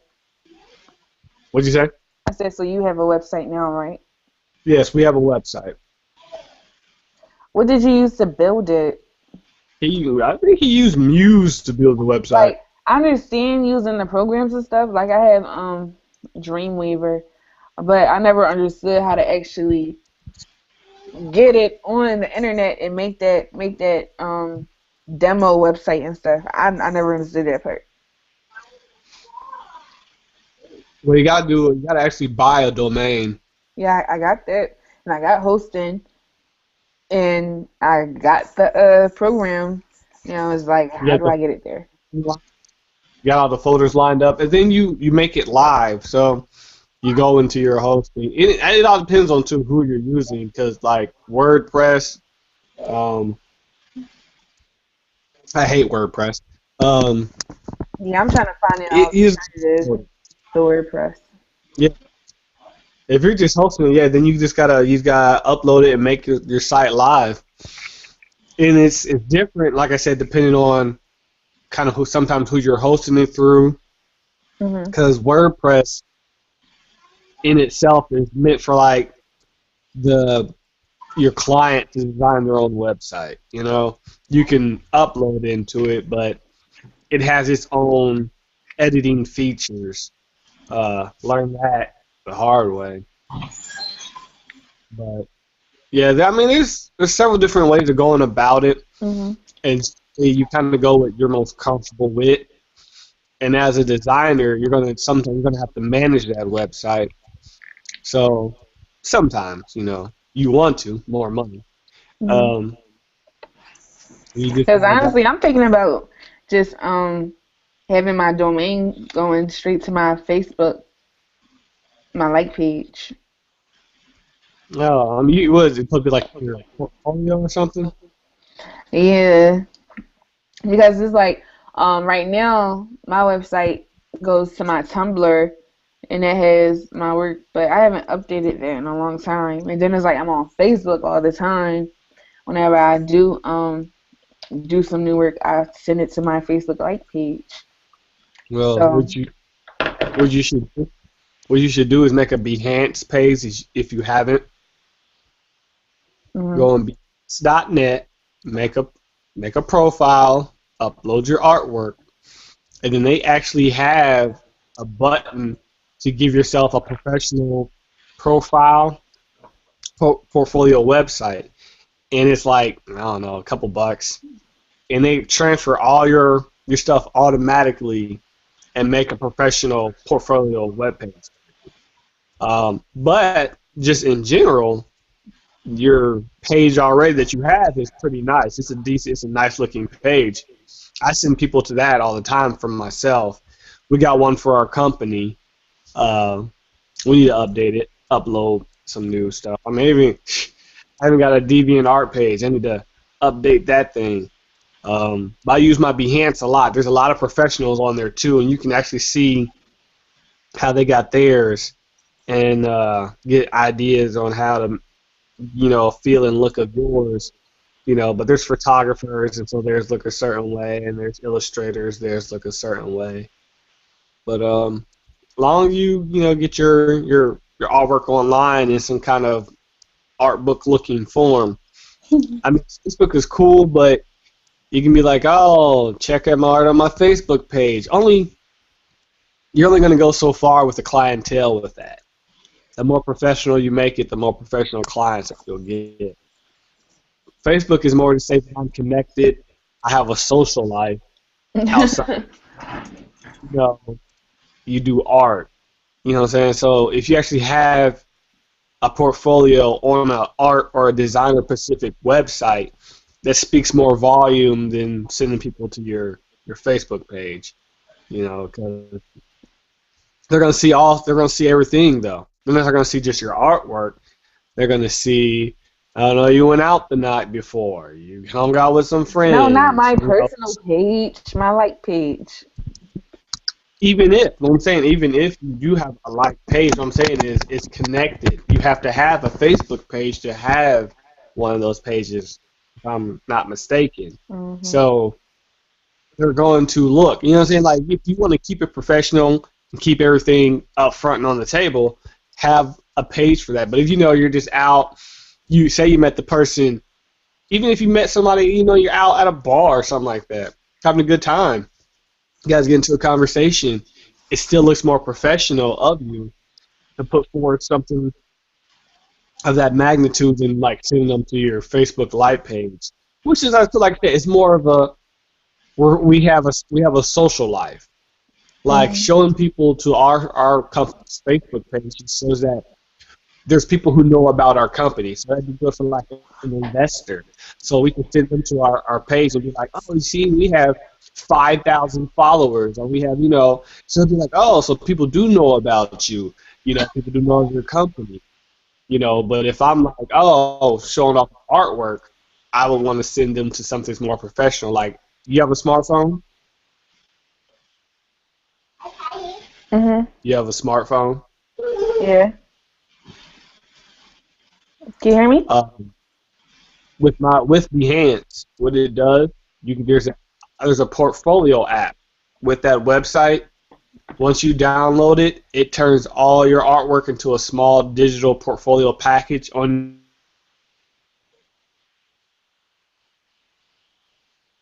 Your phone is breaking up. Hello. Stuff like that. And Can you hear me? Oh, you disappeared. Now I'm here by myself.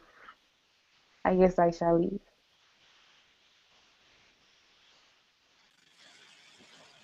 Woo! I'm sorry about that, guys. I'm back. And that was it.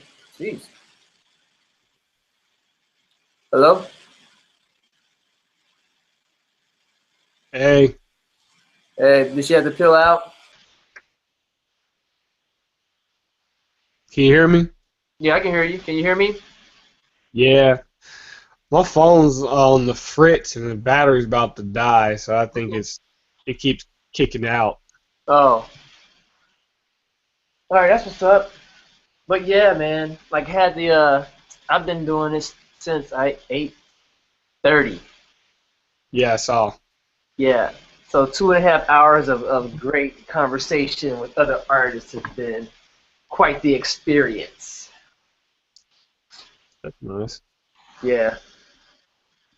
So I guess I can stop the broadcast. I almost started talking concretized business. To the world, like, yeah, so what do we have on our plate? Oh, well, so there you go. So. Yeah, I got that $30,000 contract coming up. Tell Paul to pull over the Ferrari and we'll go hit a couple holes of golf. Yeah, Retarded. cool. But yeah, what I'll do is I'll hit you up tomorrow, man, and give you an update as to what's going on with the church and stuff and other video stuff. Yo, what do you think about that video, man, that I did? You see my comment? Can't remember it. Now, I was just saying that I answered your question and said, no, I don't think you can kind of get away from it. We're just so kind of predisposed to it. It's everywhere. I mean, like I said, the comments you didn't hear is that, you know, you can slap a pair of tits on anything and make it sell. But it's there. I mean, as much as I'd like for, you can design without it, but sadly enough in this society that we live in, it won't be accepted. It'll be called bland. It'll be called dry. Because you said that awe factor, that shock factor, that they're looking for. It's not even really the shock factor, to be honest with you. It's just the fact that we're so predisposed to sex and we're so pre-programmed for it that I think it's just accepted. You know, like, oh, your mind's in the gutter. Or you turn anything. Like I said, selling energy drinks. You know, a car. You know what I'm saying? It's just anything could just be turned into it. But then we just accept it. And even if you don't, somebody will Rule 30 for it. So it just happens this, no matter what you do, someone will end up turning it sexual, even if you didn't have the mind to do it, you know. Right. Just what you said about the whole church, you know, up there on stage. And at the same time, I want to say that the church has been selling sex, even not with topics. But if you think about it, we've been letting the dresses get shorter. We've been letting the outfits get skinnier. The brothers have been peacocking the feathers. You know, who's the freshest? Even still in that little manner, that is still selling sex because you're bringing attention to yourself. And when you're bringing attention to yourself, why are you bringing attention to yourself? What is the purpose of bringing attention to yourself? If we're in a church and we really want to honestly make it not anything about sex, and we should have uniforms. Well, yeah. Go to church with uniforms. Yeah. I mean, we can only do so much, and I think that it's like sex, but in good taste. That to me is the issue. It's not that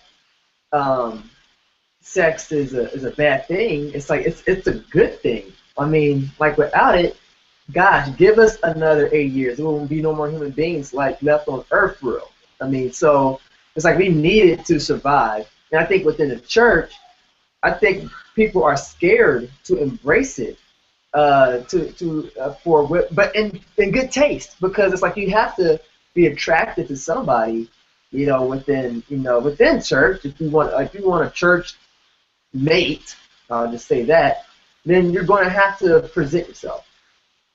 But again, like how you said, the dresses are getting shorter. You know, what's the level of acceptance? Too loud? Okay, I'll turn it down. I'm sorry. But yeah. So where do you draw the line? And unfortunately, sir, there is no line. No line. You think about it, there is no line. Because, I mean, the line comes when it becomes porn.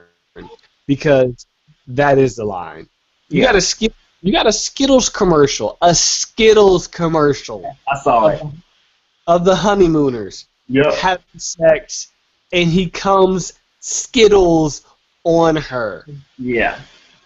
Where's the line? Then the only other thing it could be is them actually just doing it. Yep. He's just coming. Yeah. Where's the line? Like I said, Red Bull. They actually show them in the bed. Cartoon. Maybe a cartoon. They're in the bed. Yeah. So there is no line. I mean, especially in America, there is a line, but with the world, there's not a line, because if you've seen the band commercials that don't play in America, but they're allowed to play around the world, yeah, there's nudity, there's all sorts of stuff. So, I mean, when you ask the question for designers, you got to make it actually region specific here in the States, because overseas, you can show a pair of breasts, show a naked person, you show them doing lewd acts. I mean, there's a stop smoking ad over in Paris we had to analyze, where they said smoking cigarettes makes your penis smaller. Right. So, have you seen the unedited where it shows a guy standing and his penis is a cigarette and it's falling down? But here's what did it. Where it said she's not gonna like a small dick. That's what the ad said, and it had a lady like this looking down at the guy, and the guy was standing there butt naked, and the cigarette was burnt and like soft, like it was going like, oh my goodness, no. Yeah. They even got another one about blowing, like giving a blowjob. Like like I said, so in the state, But see, but again, that's the whole shock factor. I mean, like across seas, that may be the norm, but it's like if here in America, we know we are hypocrites of trying to say that we're conservative, you know, and we play with that line because I believe the line exists here in America. In America. Like there's rules and regulations as to say how far you can go, and we keep dancing on that edge and pushing it further and further and further out to where, gosh, 20 years ago, 30 years ago, it's like the stuff that was rated R is like rated PG here now. You got to understand something. We're the youngest country on the planet. Yeah. All those other countries have thousands of years of going down this road. Right. And we're just starting our journey down it. Like you said, rated R, PG-13. You can turn on regular TV now, and as long as they put up that warning, viewer discretion is advised, there may be some language and scenes that are appropriate for... you can put anything up. Give it another 10 years. Give it another 10 years. I promise you, in another 10 years, it's all gone. It's gone. No, line gone. Like I said, that line right now is that erasable pen that you got when they first came out when we were younger, and you started to erase with it, and it really didn't erase, but the line was still there, but it really wasn't there. That's the line right now. Okay? It's like you said, it's there, but it's not there. Some places it's uneven because some people have already crossed over the line, some people are standing behind the line, some people are on the line. They don't know where the line's at. And then they're looking to the left and to the right to see where everybody's at. And that's why it keeps moving forward, because they went over the line. So they went. I mean, it's not even just that. I mean, Old Spice commercials, just the shock value of commercials themselves. That whole comedy, that explicitness of it, wasn't that sexual. I mean, Axe commercials. So everybody's looking to the right and to the left, and they're like, okay, where is it at? Where is it going? You know. And so they say, all right, they're over there. Well, we got to do it too, even if they're not in the same industry. You know, there'd be Nike's looking at, you know, Chef Boyardee or something like that. It's not even lateral anymore. It's just we got to have it. We have, in America, we have made it our business to make the most shocking commercials. Right. Super Bowl. So Super Bowl. It is a competition to have the most memorable commercial, because when it comes down to it, they want you to remember their product. So, shock. Right. And the biggest shocker, since you said we're conservative, sex. One point in time, I swear to you, all it's going to be is just a bunch of naked people on TV, and at the end it's going to be like Pringles chips. You're going to be like, what on earth was that? Once you pop, the fun don't stop. It's going to be something like that. It's going to show a whole bunch of naked people and then Pringles at the end. You're going to be like, well, I don't get it. It'll be even something like Scott's grass and seed. You're going to be like, I don't understand. Right. And that's literally, I mean, it's funny that because we were talking about this, because that's why I started that little design thing of you figure it out. Because it's going to come to a point where the product and the advertisement have nothing in common. Yeah. But shocked. You were shocked, so you remember it. You're like, oh my God, you see that Coca-Cola commercial the other day? Yeah. Like, oh, yeah, they just cut off like a whole bunch of cow heads and then set a barn on fire, and they said Coca-Cola at the end. Just no point between, but yeah, with sex, I mean, like you said, it is a shock factor. I mean, another thing too is cursing. That's been another one on the uprise too. You've seen more and more of that in commercials. They bleep it out. Well, they don't even necessarily go bleep it out. Like the biggest hit to me and most successful is the Kmart. You know, with the big ass savings. Yeah. Yeah, like that to me, I was like what? When I first heard it, I'm like, what in the world? And then the other one was like, you know, I can't. I just shit my pants. Everybody's saying it, and I'm like this is crazy. Like, again, it's the shock value, and it's the hypocritical. Oh my gosh! But it's like, come on, everybody and their mom is doing it. It's like it's kind of giving that, how like you said, like it's that invisible line, and everybody's looking back and forth, like, okay, is it cool for me to step over it? I stepped over it and nobody said nothing. I guess I could put my other foot over it and I can stand firm. And now here's the new line. You know, I'm the new boss. Moves, and it moves forward. It moves forward every day. Someone does some design or something every day. It moves forward. Right. You know. Right. Like I said, and if as a collective, see, we have the power. Hold on a second. Hold on a second. She wants to show me something real quick, and I'm gonna put her in the bed. What? All right. Go ahead.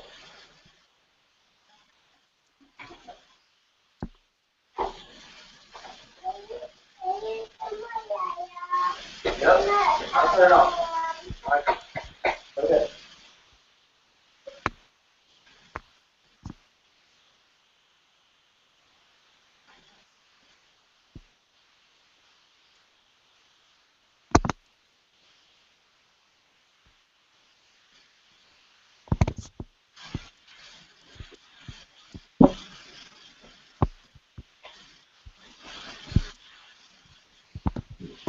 Gotta be something.